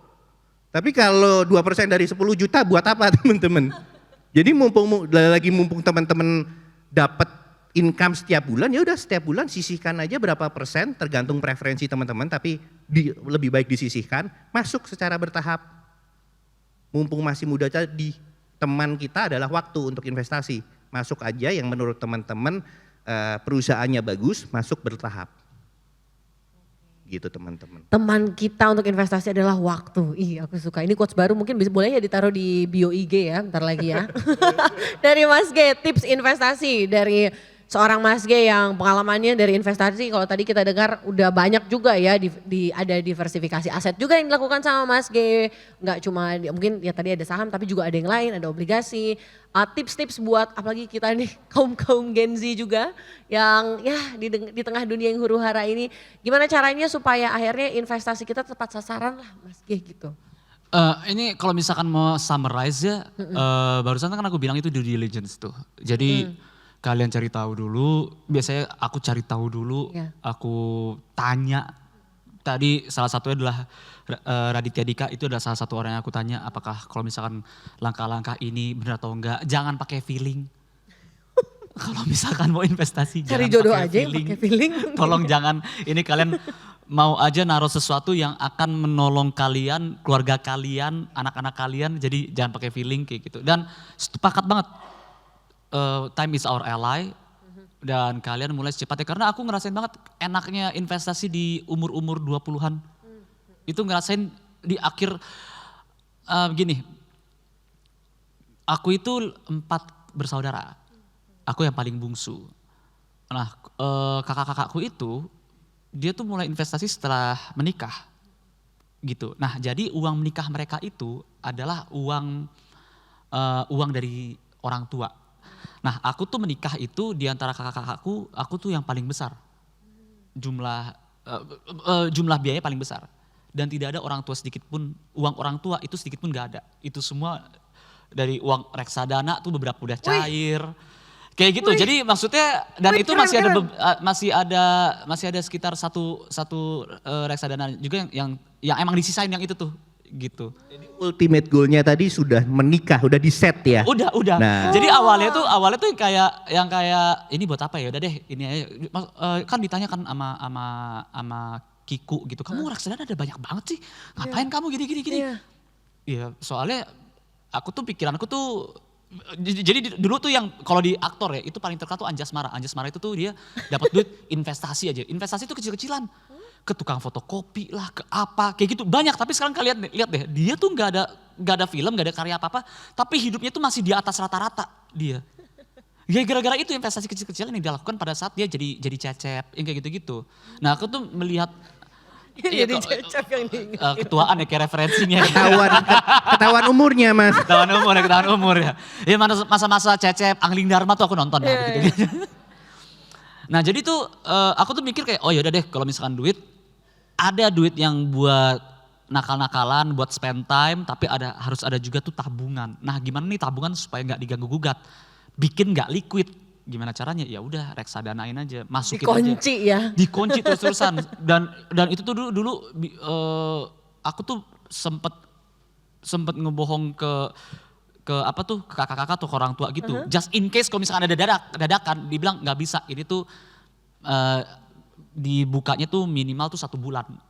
Padahal cuma 3 hari. Tapi ya udah ini 1 bulan aja gitu. Ya karena pada saat itu tuh nggak tahu itu pada tahun 2000 berapa ya aku lupa tuh. 2010-an gitu ya. Itu belum terbuka tuh kalau reksadana atau apa. Belum terbuka, masih mikir udah kalau misalkan mau nabung saving saja udah. Iya. Emas gitu. atau dulu kan pikirnya emas. Nah jadi ya itu aku nikah tanpa ada biaya dari orang tua sedikit pun. Keren. Self sufficient dan udah sekarang tuh lagi pelan-pelan lagi investasi lagi ada apa lagi gitu. Jadi emang mulai dari kalian masih muda nih di sekarang ini nih karena you'll never know akan berguna di 10 atau Yes. I don't know in the long future itu bakal berguna banget kayak gitu. Boleh kasih tepuk tangan untuk 2 narasumber kita, Mas Thomas dan Mas G. Aku punya role model baru. Aku juga mau dong nanti adikku dan keluargaku menikah dengan dari hasil investasi ya kan. Nah, lumayan kan. Itu juga jadi satu ternyata it's possible. Ada living example-nya nih Mas G ya. Nah mungkin saya udah lihat sebetulnya di live Instagram banyak sekali pertanyaan yang masuk. Tapi kita akan mulai dari pertanyaan teman-teman sobat-sobat investor yang ada di main hall sini ya. Boleh mungkin yang ingin bertanya, boleh langsung angkat tangannya. Oh sudah tuh kan, sudah banyak betul sekali. Boleh langsung dipilih, mungkin dari yang pertama Mas yang di sebelah kanan panggung ya. Oke yang pakai baju putih, paling pertama silahkan. Kita buka pertanyaan terlebih dahulu. Nanti yang di live Instagram sambil kami pantau ya. Sudah banyak ternyata pertanyaannya. Ada sekitar 800 gitu Mas G, pertanyaannya 800-an gitu ya, siap sampai sore luar biasa ya. Iya, Selamat pagi. 2 hari. Oke, selamat pagi silakan Mas. Boleh perkenalan maaf? Nama saya Rio dari Bekasi. Rio dari Bekasi, oke. Saya mau nanya gimana pendapat Bapak yang dimana anak seumuran saya tuh masih belum melek akan investasi. Nah saya itu mulai masuk saham tuh umur 15 tahunan. Wow, oke. Sekarang sih udah 18 tahun ya. Wow. Terus saya bingung. Saya bingung waktu itu saya mau nanya saham tuh sama siapa pas 15 tahun. Karena teman-teman seumuran saya itu kan pada omongannya tuh bukan investasi kan. Maksudnya cewek lah atau apalah. Nah pada saat itu aja teman-teman saya tuh sakit hati kan kalau ditinggal pacar. Kalau saya tuh sakit hati kalau lihat foto saya tuh merah. Wih, ini selangkah di depan nih, keren banget. Nah Oke, itu oke, aja sih gimana menurut bapak-bapak itu teman-teman saya tuh masih belum ada melek investasi di umur 17-an atau 18 tahunan ke 20. Karena target saya pengen punya rumah lah sebelum 30 tahun. Amin, amin, amin. Mas Makasih. Rio, bekasi Mas Rio Iya. ya. Thank you Mas Rio, kita Makasih. langsung jawab ya. Mungkin mau ke Mas Thomas dan juga Mas Geni ya. Weh, ini anak muda unggulan ini namanya Anak ini. muda, bibit unggul. Bibit unggul ini. Selain Ibu Putri kita punya investor unggulan lainnya ya ini. Ini Silakan. Mas Rio ini mending siapin uangnya dulu, nanti kalau cewek langsung dateng. Iya, itu. Betul ya Mas Rio ya? Visionernya seperti itu ya? Jadi waktu umur 15 tahun nggak ngejar cewek, ngejar duit. Nanti udah 15 tahun kemudian Ceweknya yang cewek hinggap. yang ngejar-ngejar Mas Rio ya? Iya betul. Betul, jodoh pun datang Mas Rio. Misalnya. Entah itu didikan orang tua Mas Rio atau didikan pengalaman hidup ya, tapi itu adalah mindset yang bagus. Itu tepuk tangan untuk Mas Rio dulu itu tuh. Tips saya masih muda, mau cari role model, bingung gitu investasinya. Kalau 15 tahun yang lalu, nah Mas Rio sendiri awal mula tahu investasi di umur 15 tahun dari siapa?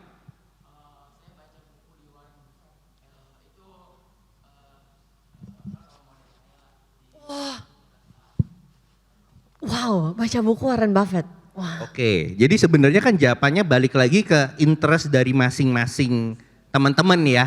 Karena sekarang tadi banyak sekali informasi kalau teman-teman mau cari tentang literasi keuangan gitu teman-teman. Kalau dulu 15 tahun lalu mungkin harus baca buku, sekarang lihat HP banyak. Cuman kalau teman-teman juga tidak ada interest, AI dari IG itu kan tidak akan memunculkan konten-konten tentang investasi teman-teman. Iya. Kalau teman-teman pengennya konten-konten bola dan lain sebagainya, ya yang muncul akan itu. Jadi memang harus dari interest. Kalau pengalamanku, interest itu pertama mungkin bisa datang dari keluarga. Cerita pengalaman, kebetulan kalau saya sendiri interest tentang investasi itu datang dari keluarga. Karena pertama di SMP pun papa sudah main saham gitu. Jadi di situ perkenalan pertama gitu kan. Nah itu yang akhirnya membuat tahu tentang investasi. Tapi kan setiap orang tidak bisa dapat privilege seperti itu mungkin kan ya. Jadi balik lagi interest itu akan menentukan. Enggak ada karena kalau kita mau bikin acara-acara seperti ini pun kalau Mas Rio tidak interest, teman-teman tidak interest, ya nggak akan datang kan? Iya, betul. Tapi kalau interest akan dengan sendirinya mencari kan, ke Gramedia beli buku, datang ke acara seperti ini. Jadi memang literasi keuangan di Indonesia itu sudah sangat berkembang sedemikian rupa dibanding mungkin 15-20 tahun lalu. Cuman memang di pasar pendalamannya pun kita bilang masih sangat jauh. Misalnya kita bandingkan dengan negara tetangga kita Singapura gitu, itu mungkin anak baru lahir udah diajarin tentang literasi keuangan. Kalau kita mungkin kalau di Jakarta mungkin sudah lebih merata, tapi kalau yang di luar Jakarta apalagi di luar Jawa itu masih memang agak susah gitu ya. Kayak IDX pun bikin acara-acara ini untuk meningkatkan literasi, cuman balik lagi untuk sampai ke orang-orangnya harus mereka interest dulu Mas gitu. Oke, dari Mas G. Kalau aku itu ini mungkin gini, kamu umurnya berapa sekarang Mas? Maaf, 18 tahun. 18 tahun. Menurut aku gini, sabar aja.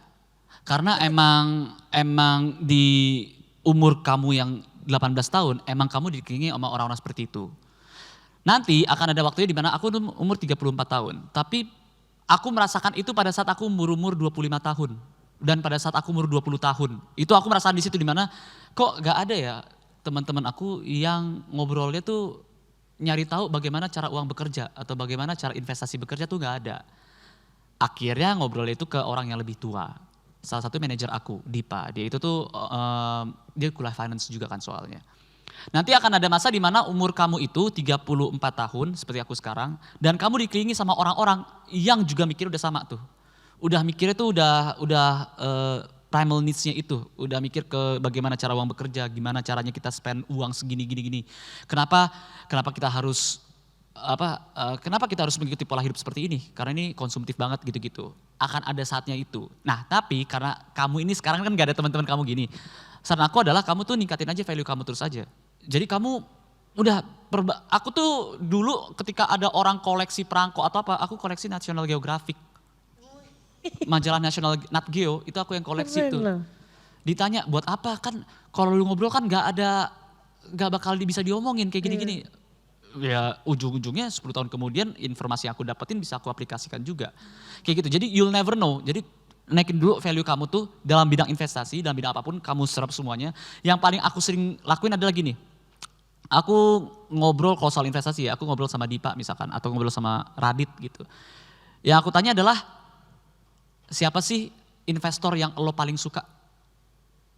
Aku tanya tuh satu persatu, karena Radit atau Dipa, itu pasti ada, dia tuh kayak cherry picking gitu loh. Kayak dia tuh ada beberapa investor yang dia suka, teknik-tekniknya yang dia suka, cara pandangannya yang dia suka gitu. Dan itu dicari picking, gue yang ini. Nah yang itu tuh, orang-orang di atasnya mereka itu, di atasnya Radit sama Dipa, itu yang aku ambil. Terus aku baca-baca aja, aku baca-baca lagi aja, terus aku konsul sama istriku sama Kiku, mereka tuh begini-gini ternyata, masuk gak sih di kita? Kayak gitu. Jadi enjoy aja dulu, gak apa-apa, sabar ya, kamu stres-stres banget pas ini. Menyambung pertanyaan Mas Rio ini, saya jadi pop up di kepala saya juga. Kalau tadi Mas G punya Mas Dipa ya, Iya. kalau kita gitu, misalnya kita yang lepasan gitu, tak punya seorang Mas Dipa gitu ya. Perlu gak sih, kan mungkin circle penting ya. Saya rasa mungkin Mas Rio merasa itu ya kayak. Iya nggak ada kadang circle nggak ada buat iya. ngomong tentang saham. Betul, untuk ngomonginnya. Kalau sini kan mungkin ini komunitas kita bisa, oh ya gimana nih investasinya, gini-gini kan. Bisa tahu, kalau pakai apa sih gitu-gitu. Nah tapi kalau misalnya kita belum punya istilahnya gandengannya gitu, Mas Thomas, kita seek apa ya istilahnya role model, oke lah, let's say di Instagram, komunitas teman-teman. Tapi perlu nggak sih seseorang yang istilahnya guidance-nya, apakah, kalau tadi kan Mas Dipa kan manajer ya gitu. Iya. Harus itu nggak sih untuk konsultasi gitu, kita harus kemana gitu Mas Thomas? Balik lagi, kalau tidak terpikir untuk, dari Mas Rio-nya tidak terpikir saya butuh money management, tidak akan tanya. Misalnya Mas Rio punya teman di Pak tadi, punya pengetahuan tentang investasi, tapi Mas Rio-nya tidak kepikiran saya butuh tahu tentang investasi. Enggak tanya, ngobrolnya tidak tentang investasi, gitu kan ya. Dan itu balik lagi ke umur, karena time frame-nya tadi kenapa Mas G bilang umur 30 nanti baru dapat teman, karena umur 30 Baru buat kepikir. bapak-bapak butuh duit.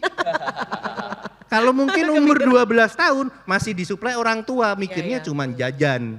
Jadi nggak butuh duit. Jadi nggak butuh duit, ngapain mikirin duit gitu kan. Duit dapat, misalnya ada yang harian, mingguan, bulanan. Tapi kalau sudah 30 tahun harus sudah mandiri, sudah tuh secara natural akan butuh duit. Gimana duit bekerja, otomatis dia akan mencari tahu sendiri. Nah itu kan secara natural, kenapa 30 tahun rata-rata sudah terbentuk komunitas yang akan cari tahu tentang investasi. Tapi kalau masih 15-12 tahun, ya memang agak susah, kecuali bibit-bibit unggul kayak Mas Rio yang tiba-tiba Iya. sudah punya, Iya. wah saya harus mulai dari sekarang gitu kan, privilege tuh tadi karena waktunya jadi lebih panjang. Iya. Jadi nanti ketika teman-teman Mas Rio itu udah mulai, oke kita harus investasi, udah Ajarin, mulai mau Mas. berenang, kamu udah kayak kupu-kupu, ada apa ini? Iya. Ajarin Gitu. ya kan. Udah di depan gitu, maksudnya udah mungkin Mas Rio ini lagi proses untuk mengajarkan teman-temannya nanti ya yang Aku tuh- baru masuk. Ini ya kan? ada Mas, ini cerita nyata nih. Ada teman aku namanya Quincy Wirija. Quincy itu dia tuh dari SMA itu dia udah terlibat sama investasi. SMA berarti itu umur berapa? 13. 13. SMA kelas 3 kan 17. Iya, 17. 15-an ya. Sampai 17-an lah. Dia gak ada teman sama sekali. Dia gak ada teman untuk membahas investasi. Kamu tahu apa yang terjadi sekarang? Sekarang itu teman-temannya dia itu ngumpul nanya ke dia. Queen, gue kalau misalkan mau ini aman gak Queen? Oh kalau itu jangan sih, itu terlalu volatile, lalalala gitu. Dia jadi jangkarnya, dia jadi yang ngasih tahu Iya. ini begini, mendingan lu reksadana aja, mendingan lu ini lebih aman, lebih safe, lalalala, mendingan obligasi aja gini. Dia tuh, nah itu salah satu teman aku juga, jadi ada di Pak Quincy. Itu jadi aku, nanti kamu akan menjadi yang kayak gitu. Iya, Jadi betul teman-teman sih, kamu yang belum betul. melek akan jadi melek gara-gara ngelihat pola hidup kamu Mas Rio. Semangat Mas Rio. Sabar ya, Masih- makanya kamu ningkatin aja value kamu nih sekarang nih. Jangan gara-gara, aduh teman-teman gue gak ada yang ini, yaudah deh gue stop. Enggak, kamu tingkatin terus value kamu nih, pengetahuan kamu tingkatin terus. Iya. Jadi ntar teman-teman pas, kayak enaknya kayak Rio ya, iya santai-santai aja nih gitu ya udah. Berarti it's normal untuk at that age ya, Mas, Betul. sebetulnya ya, untuk have that problem. Mungkin sooner or later nanti ya kita tunggu ya Mas Rio jadi narsum di sini ya kan? Amin. Makasih. Oke, kita ke pertanyaan selanjutnya. Oke, boleh. Silahkan, yang mana ya? Silahkan. Mas G yang pilih deh Mas G. Mungkin dari sini ya. Oke, di Tadi tengah. ibu yang Ibu, pink, iya. oke. Ibu boleh. Ibu yang pink, enggak bukan maksudnya sebelahnya itu yang, enggak bercanda, iya ibu. Memang Ada Bu, ibu sebelah pink sih. Silakan Kok saya duduk lagi deh. Ya Allah Mas G. Nama saya Yasmin dari Jakarta. Ibu Yasmin dari Jakarta. Ya, Oke. umur 25 tahun. Saya mau tanya, jadi kan saya juga kerja baru 1,5 tahun lah ya. Nah itu kan penghasilan juga masih belum besar gitu. Terus tuh tapi dari yang saya pelajarin kalau investasi itu kan harus punya dana darurat 6 kali pengeluaran bulanan ya. Nah sedangkan tuh mungkin ya di Jakarta yang biaya hidup tinggi, belum lagi misalkan generasi sandwich gitu ya. Jadinya buat ngumpulin dana darurat tuh juga susah gitu, nggak kumpul-kumpul. Sedangkan kalau yang dari saya amatin, kayak misalkan saham BBCA aja tahun lalu masih 8.500-an. Tahun ini udah 8.700 gitu, sahamnya naik terus gitu. Nah saya mau tanya seberapa penting sih ngumpulin dana darurat sampai 6 kali pengeluaran bulanan itu?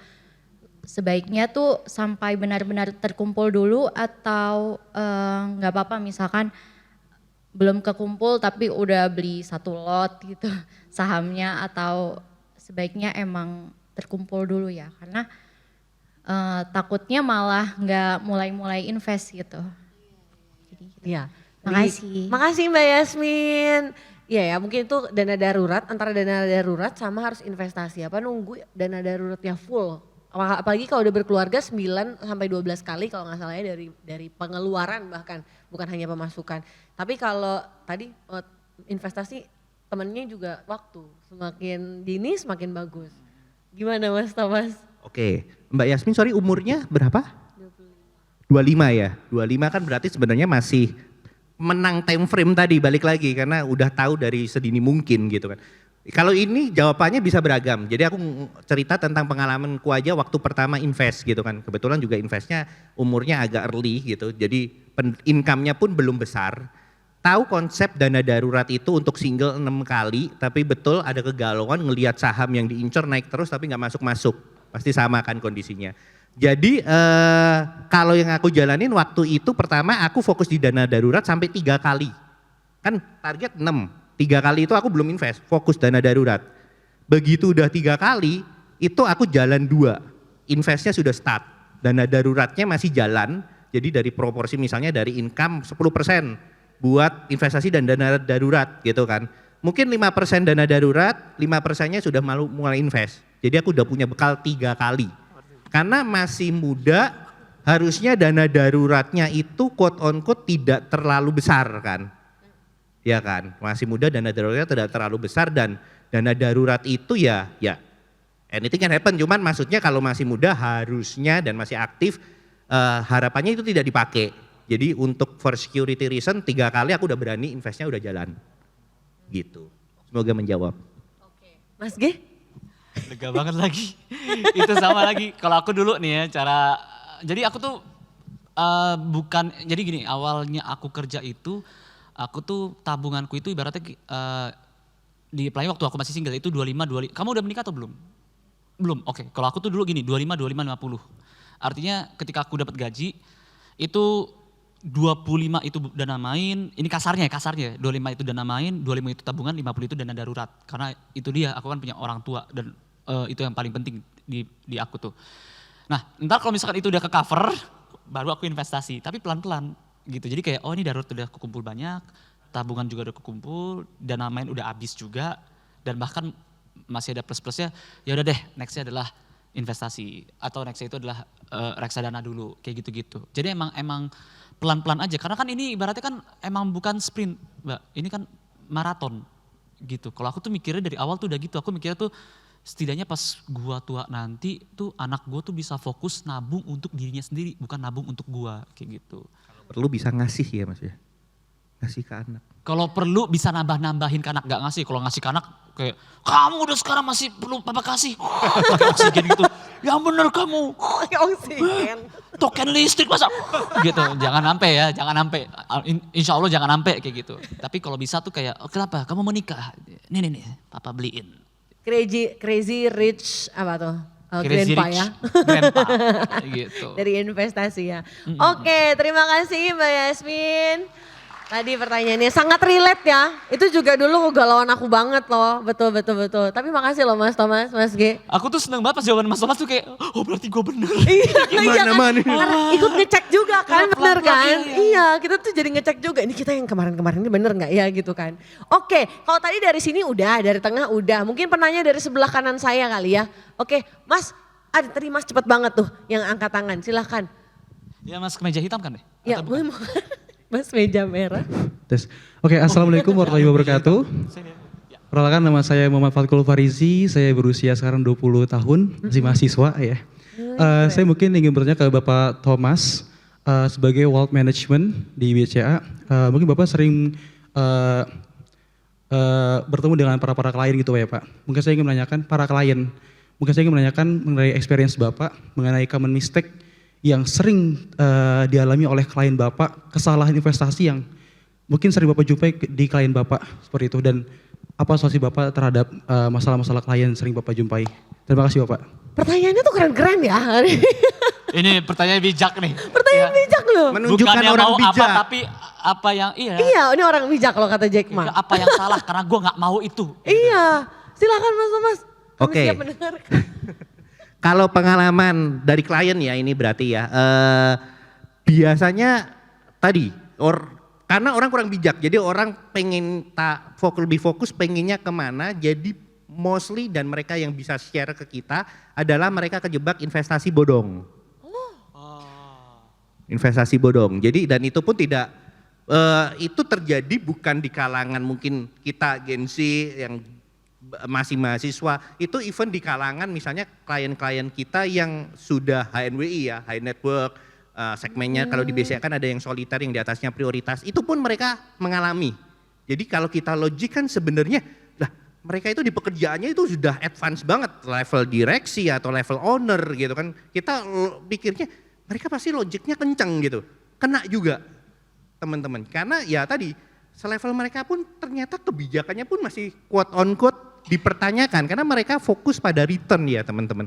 Jadi ketika ada offering yang risk rewardnya nggak match dalam artian menawarkan yang resikonya rendah tapi returnnya tinggi, nah itu sudah pasti harus ada pertanyaan. Dan bagaimana menanggulanginya? Produk kan banyak banget ya Mas ya. Balik lagi ketika ditawarkan produk ditanyakan underlying asetnya apa? Gitu, apapun produknya gitu kan, kita mungkin sebut robot trading atau misalnya yang umum reksadana. Jadi aset di Indonesia itu sebenarnya aset underlying itu cuman 3 ya Mas ya, saham, obligasi, money market. Dan itu underlying itu tidak akan berlari dari itu gitu. Reksadana itu kan turunannya kan, ada reksadana saham, reksadana obligasi, reksadana money market. Turunannya jadi misalnya reksadana saham, sahamnya apa aja?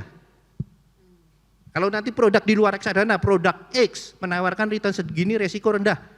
Ini aku invest ke kamu itu kan dalam bentuk produk. Habis itu yuk investasiin kemana, taruh di mana. Underlying-nya harus dikejar dulu. Ketika underlying udah tahu, nah bisa cek underlying itu dengan return yang mereka tawarkan make sense atau enggak. Kalau make sense ya sudah, mungkin itu bisa quote on quote sudah satu step due diligence kita sudah kita kerjakan. Gitu, nanti tinggal ada due diligence ya, providernya, nama besarnya seperti apa, track recordnya seperti apa, itu juga harus dilihat. Tapi yang pasti dari kalau kita fokus di produknya, underlying-nya apa dulu itu harus dikejar. Kalau orang nawarin, wah pokoknya bagus underlying-nya, wah kita nggak bisa disclose, jangan masuk menurut kita, menurut saya ya, gitu. Oke, saya take notes loh Mas. Ini ada satu pertanyaan yang muncul di Instagram juga, menarik ini. Kak mau tanya sekarang informasi banyak banget katanya Mas Thomas, Mas G. Terus kebiasaan nabung juga belum terbangun banget. Nah ini baiknya produk investasinya apa? Kan tadi kita lagi ngomongin better kalau di breakdown tadi ya, underlying asetnya apa aja. Tapi ini ada pertanyaan yang terkait dengan baiknya produk investasi apa yang lebih baik, langsung beli atau dipupuk dulu ya uangnya baru beli. Mungkin it's about strateginya sama mungkin spesifikasi produk cocoknya ke kalau yang baru masuk tapi tabungannya juga belum kencang-kencang amat, better spesifiknya apa Mas Thomas? Tadi ada dipupuk itu dalam artian dipupuk di saving atau dipupuk di mana? Mungkin kayaknya cicil beli kayaknya seperti gitu ya. Ya memang kalau memang belum banyak in term of income-nya belum banyak pasti kita akan sarankan kan cicil beli ya. Cicil beli dalam artian produk tadi secara general karena masih muda all product unlock secara risk secara general. Tapi balik lagi ke profil masing-masing. Kalau memang mau ngejar return setinggi-tingginya mumpung masih muda langsung mau nyicil di saham tapi quote on quote ada potensi tidak bisa keluar karena pas harganya turun atau misalnya dia butuh fixed income nih dalam artian ada kupon tadi strategi yang untuk ke dana darurat itu juga bisa misalnya masuk ke obligasi kan setiap 6 bulan dapat kupon misalnya mau fokus di investasi habis itu kuponnya strateginya dijadiin dana darurat itu juga bisa.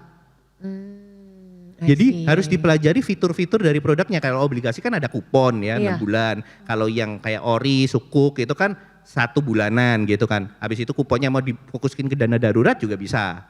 Kalau saham gitu reksadana itu kan blended ya. Jadi tidak ada uang keluar. Tapi which is quote on quote secara rata-rata harusnya lebih optimal. Gitu. Balik ke profil masing-masing sih. Yes. Oke. Jadi balik lagi ke profil masing-masing.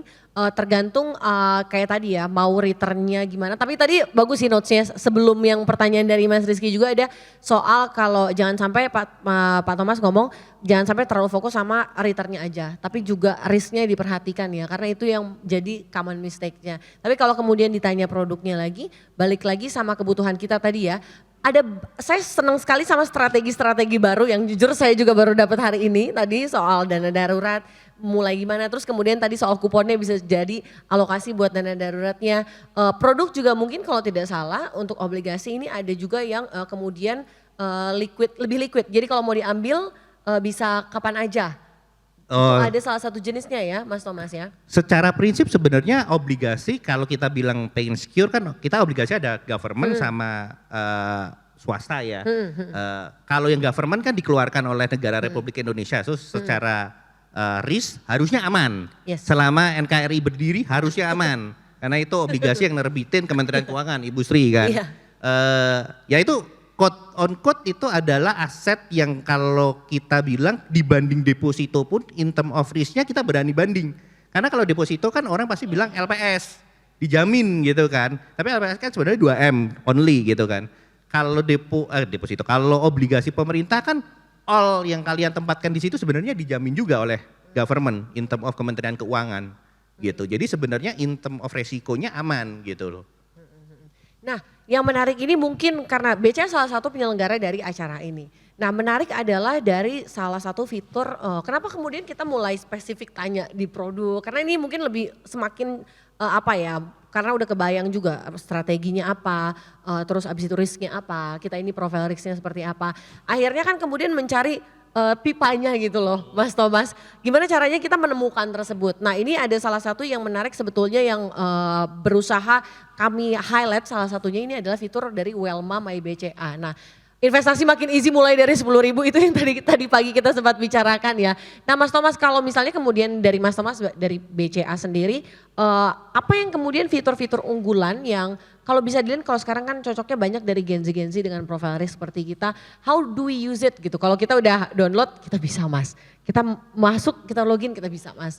Gimana biar pas gitu penggunaannya, cara pemilihannya, sesuainya seperti apa yang ditawarkan dari Welma sendiri? Oke, nah Welma ini kan super apps-nya BCA ya. Kalau dulu mungkin BCA mobile banking. Nah ini Welma ini sekarang kita develop akhir-akhir ini sudah fokus juga ke investment teman-teman. Jadi di sini teman-teman bisa memantau dari tabungan, mau buka deposito, mau beli investasi pun bisa in one apps teman-teman. Jadi one stop solution, produknya apa yang kita jelaskan ada semua, kecuali properti yang nggak bisa. Properti berarti harus ngambil KPR, bukan di aplikasi. Ini financial asetnya, financial asetnya teman-teman. Jadi reksadana ada, obligasi ada. Terus income teman-teman, apakah harus dana besar? Reksadana mulai dari 10.000 teman-teman. Untuk obligasi pemerintah start dari 1 juta. Kalau teman-teman lebih advance lagi, pengen yang bentuknya dalam dolar, itu pun juga ada, Indois namanya obligasi pemerintah, tapi denominasinya dalam dolar, itu juga bisa dari 1.000 teman-teman. Itu teman-teman bisa beli di satu aplikasi kita namanya My BCA, di dalamnya ada menu Welma teman-teman. 10.000. Kalau saya waktu itu jangan masih masuk 100.000. Mas dulu zaman-zaman pas awal-awal masuk dalam ekosistem pasar modal gitu ya. Mau berinvestasi baik di reksadana dan lain-lain masih istilahnya masuknya tidak semurah sekarang. Sebetulnya aksesnya itu jauh lebih mudah dan murah dan menjangkau juga anak-anak muda.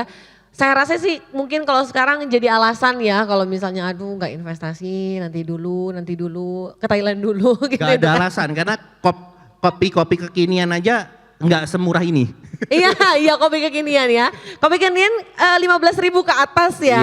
Iya. Jadi lebih murah untuk investasi sekarang jatuhnya kayaknya. Jadi alasan lah kalau misalnya investasi jadi nomor 2 atau tidak terpikirkan sama sekali mungkin Betul. itu jadi excuse ya. Tapi saya rasa kalau di sekarang udah melihat bibit-bibit investor unggulan yang ada, ini udah selangkah di depan udah mikirinnya gimana cara manage-nya, pilih produk apa. Suka sekali karena lebih spesifik akhirnya lebih tahu kalau mau tujuannya ke sini ambilnya lebih baik yang apa. Tapi kalau bisa di summarize yang tadi itu adalah bagaimana kita nggak cuma, saya suka sekali poin ini, bagaimana kita nggak cuma fokus sama returnnya aja, tapi kita lihat juga risk yang adanya seperti apa. Kalau kata Mas G tadi mengutip Jack Ma, jadi orang bijak gitu. Orang pintar udah banyak ya Mas G ya, tapi jadi orang bijak.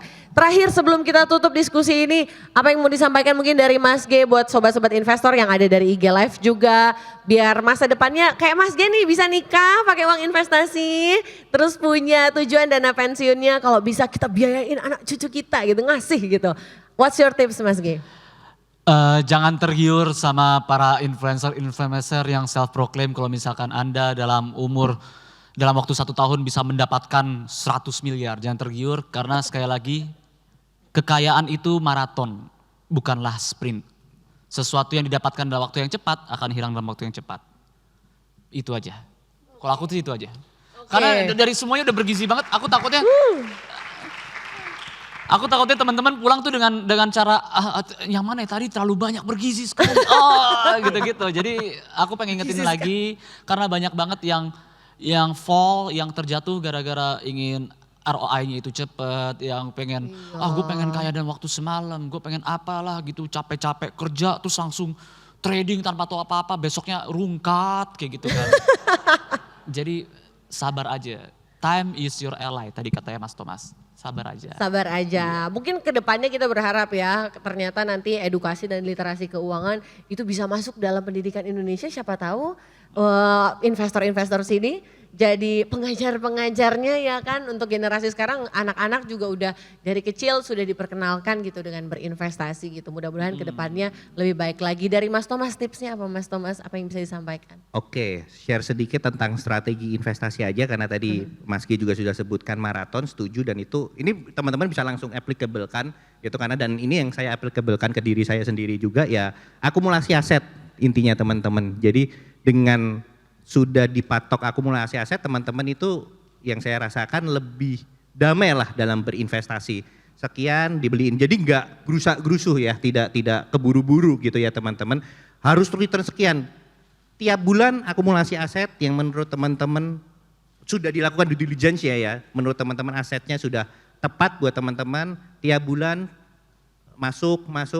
Nanti mungkin di awal-awal teman-teman kok nggak dapat apa-apa ya dan agak kesendirian pasti, itu yang saya rasakan. Teman-teman di sekeliling ngobrolin tentang trading, wah ini saham ini cuan, saham ini apa gitu kan naik.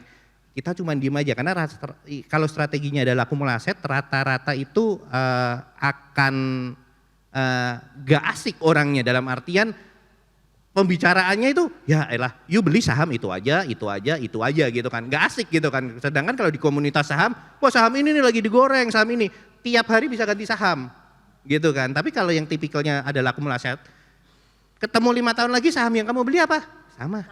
Itu 1 nambah 1 jadi 2 atau nambah jadi 3. Jadi nggak asik gitu kalau buat orang gaul. Tapi itu yang saya rasakan sudah berjalan mungkin 5, 6 tahun, 7 tahun itu sudah mungkin akan kelihatan. Dividennya sudah dapat, wah lumayan juga ya gitu.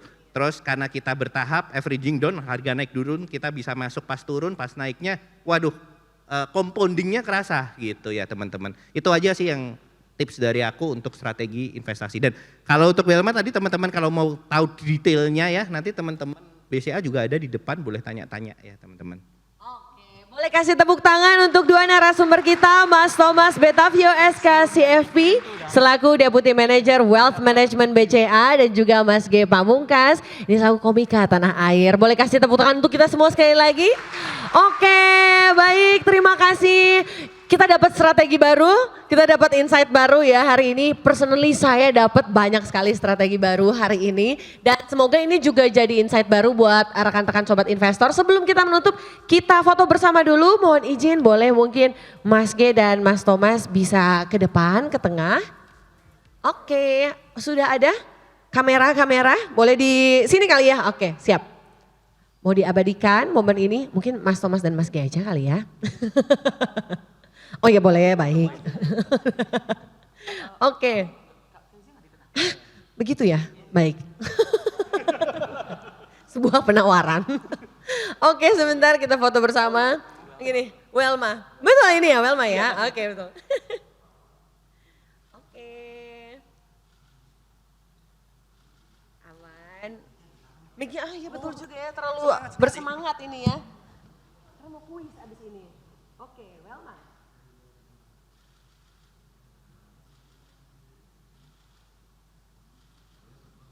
Ya, silakan berdua untuk 2 narasumber. Oke, boleh kasih tepuk tangan sekali lagi untuk Mas Thomas dan juga Mas G yang menjadi narasumber kita hari ini. Luar biasa sekali, ada banyak hal-hal yang kita pelajari, yang menarik juga dari penyelenggara. Terima kasih Mas Thomas, terima kasih Mas G. Mas terima kasih, Mas G thank you. Kami persilakan boleh kembali ke tempat, thank you so much. Terima kasih untuk seluruh penyelenggara, namun kalau misalnya menutup acara tanpa kuis itu rasanya kurang plong ya. Jadi kita akan ada kuis, kuisnya siap-siap untuk dijawab karena hadiahnya apa panitia? Bisa di-spill? Ada? Ada ya, ada hadiahnya ya. Oh ada, kunci mobil? Enggak ya, bukan ya. Kalau itu saya ikut bersaing juga kalau itu ya, dengan sepenuh tenaga. Sebentar, saya cari dulu pertanyaannya. Oke, ini dia pertanyaannya. Siap? Pertanyaannya sekitar ada berapa pertanyaan? Ada 3 pertanyaan. Dari kuis ini ada 3 pertanyaan. Seputar ini ya, kemerdekaan NKRI ya. Enggak dong, tentang acara ini dong, beda ya. Oke, ada 3 pertanyaan. Nanti yang siap menjawab, angkat tangan aja kali ya. Terus kita pilih yang paling cepat mungkin, jadi siap-siap kecepatan tangannya. 3 pertanyaan terkait dengan hari ini. Sudah siap? Aduh lemas sekali, kurang. Sudah siap? Nah ini baru 7.000 orangnya terdengar suaranya. Pertanyaan pertama, sebutkan jenis profil resiko investor. Iya Mas Gigun.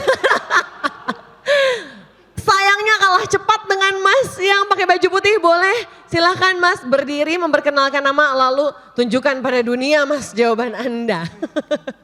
Silakan. Nama saya Rizky Prakoso. Mas? Rizky Prakoso, oke. Dari Jakarta Selatan. Oke. Profil risiko ada konservatif, moderat, agresif. Oke, apakah betul Mas Thomas? Secara general betul, boleh kasih tepuk tangan. Thank you Mas. Kita dapat 1 pemenang kita, langsung serah terima ya. Perlu ke depan? Nanti bareng-bareng ya 3-3-nya ya. Oh langsung, oke. Langsung ya, sip. Baik, kalau begitu pertanyaan kedua. Siap-siap. Pada menit keberapa? Enggak dong. Udah takut. Pada menit keberapa Mas G menyebutkan Coach Jack Ma. Enggak, itu terlalu sulit ya. Pertanyaan yang kedua. Kita bisa investasi apa saja melalui fitur Welma My BCA. Mas cepet banget Mas. Nggak ada yang menandingi, silahkan Mas. Cepet banget. Reksadana. Mas nama dulu Mas, punten. Oh ya sorry. Nama, Semangat, nggak kemana-mana kok Oke. hadiahnya. Oh. nama saya Genta dari Jakarta Utara. Genta, oke. Mas Ada Genta. reksadana, obligasi, bisa juga deposito. Dikonfirmasi Mas Thomas betul, luar biasa cakep. Thank you Mas Genta. Pertanyaan ketiga, pertanyaan terakhir. Aduh, ini mah, wow, ini lebih dari mudah ya. Ini luar biasa. Siap-siap ya, saya yakin semuanya pasti tahu. Jadi siapin tangan dulu aja, mikirnya belakangan. Gak apa-apa.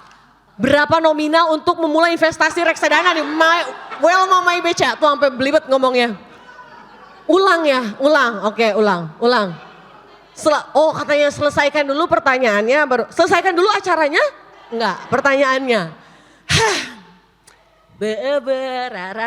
Berapa nominal minimal untuk memulai investasi reksadana di Welma My BCA? Silakan.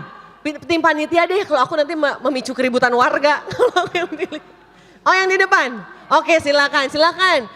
Mbak boleh perkenalan namanya? Perkenalkan nama saya Fitia dari Jaksel. Mbak Fitia dari Jakarta Selatan. Iya jawabannya? 10.000 $10.000? rupiah. Rupiah, oke betul ya Mas Thomas. Bukan $10.000 ya, agak sulit ya $10.000 ya. $10.000, boleh kasih tepuk tangan untuk 3 penjawab kuis kita hari ini. Nah, oke. Mungkin kalau udah menang nggak diabadikan kurang, boleh maju ke depan. Tadi pemenang kita Mas Genta, Ibu Fitia, Mas Rizky ya. Mas Rizky boleh maju ke depan, silahkan kita foto bersama dengan hadiahnya yang sudah diterima. Bukti sudah terima? Ayo Mas jangan malu-malu nggak apa-apa. Kita foto bersama, oke boleh diabadikan dari sesi dokumentasi. Oke, iya boleh, mau sambil Welma juga boleh ya sama tangannya ya tadi. Agak sulit ya begini, nah saya pegang, nah siap. Oke 3, 2, 1 senyum bahagia penarik jodohnya mana Mas Mbak? Oke, boleh kasih tepuk tangan untuk pemenang kita. Ya itu dia akhir dari acara ini, berakhir sudah kuisnya, berakhir juga acaranya. Kalau tadi dibuka dengan pantun, kita tutup dengan pantun ya. Diminta cakepnya bisa, yang semangat silahkan paru-parunya disiapkan, dikembang-kempiskan untuk ngomong cakep sekuat tenaga. Oke, jalan-jalan ke Surabaya. Tidak lupa membeli jenang ketan. Semoga bermanfaat untuk semua. Sampai jumpa di lain kesempatan. Saya Keisha 7 pamit undur diri. Sampai bertemu di Money Maker Talk selanjutnya. Thank you Mas Gen, thank you Mas Thomas. Kita foto bersama di depan kali ya. Boleh kita undang sobat-sobat, boleh IDX foto. Channel sebagai Oh official duduk di sini channel ya. pasar Oke modal boleh. Indonesia.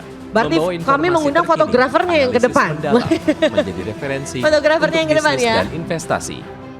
Mas G di depan sama Mas Thomas di depan ya. IDX Channel dapat disaksikan oke. melalui berbagai saluran TV berbayar. Bola dunia IDX-nya. Boleh maju silakan. Iya. Di sebelahnya Dan Mas G, juga sebelahnya hadir Mas dalam Thomas berbagai platform silakan. informasi. Semakin dekat dengan masyarakat dengan berbagai program unggulan dan konten eksklusif. Sebelum Menampilkan kita beragam makan informasi siang, mari bisnis kita berfoto menarik bersama, yang disajikan tenang. bersama narasumber yang kompeten di bidangnya. Oke, ambil posisi. Posisi di level berapa? Bukan ya. IDX Channel, your trustworthy and Posisi di level investment 7.000. Apa juga mau di bawah aja. 1, 2. Welma WW-nya, Mari jari-jari Welmanya. 1. Oke. Gaya apa lagi kita? Cuan. Cuan sobat investor ya cuan. Sambil ngomong cuan ya. Oke, 3, 2, 1 cuan ya. Cuan. Boleh kasih tepuk tangan. Thank you so much. Ada makan siang, sobat-sobat investor boleh silahkan dinikmati makan siang yang sudah ada. Kalau mau foto sama Mas Thomas sama Mas G, Wes boleh. Jangan langsung pulang dulu karena ada makan siang. Kami persilahkan sobat-sobat investor bisa menikmati makan siangnya. Terima kasih.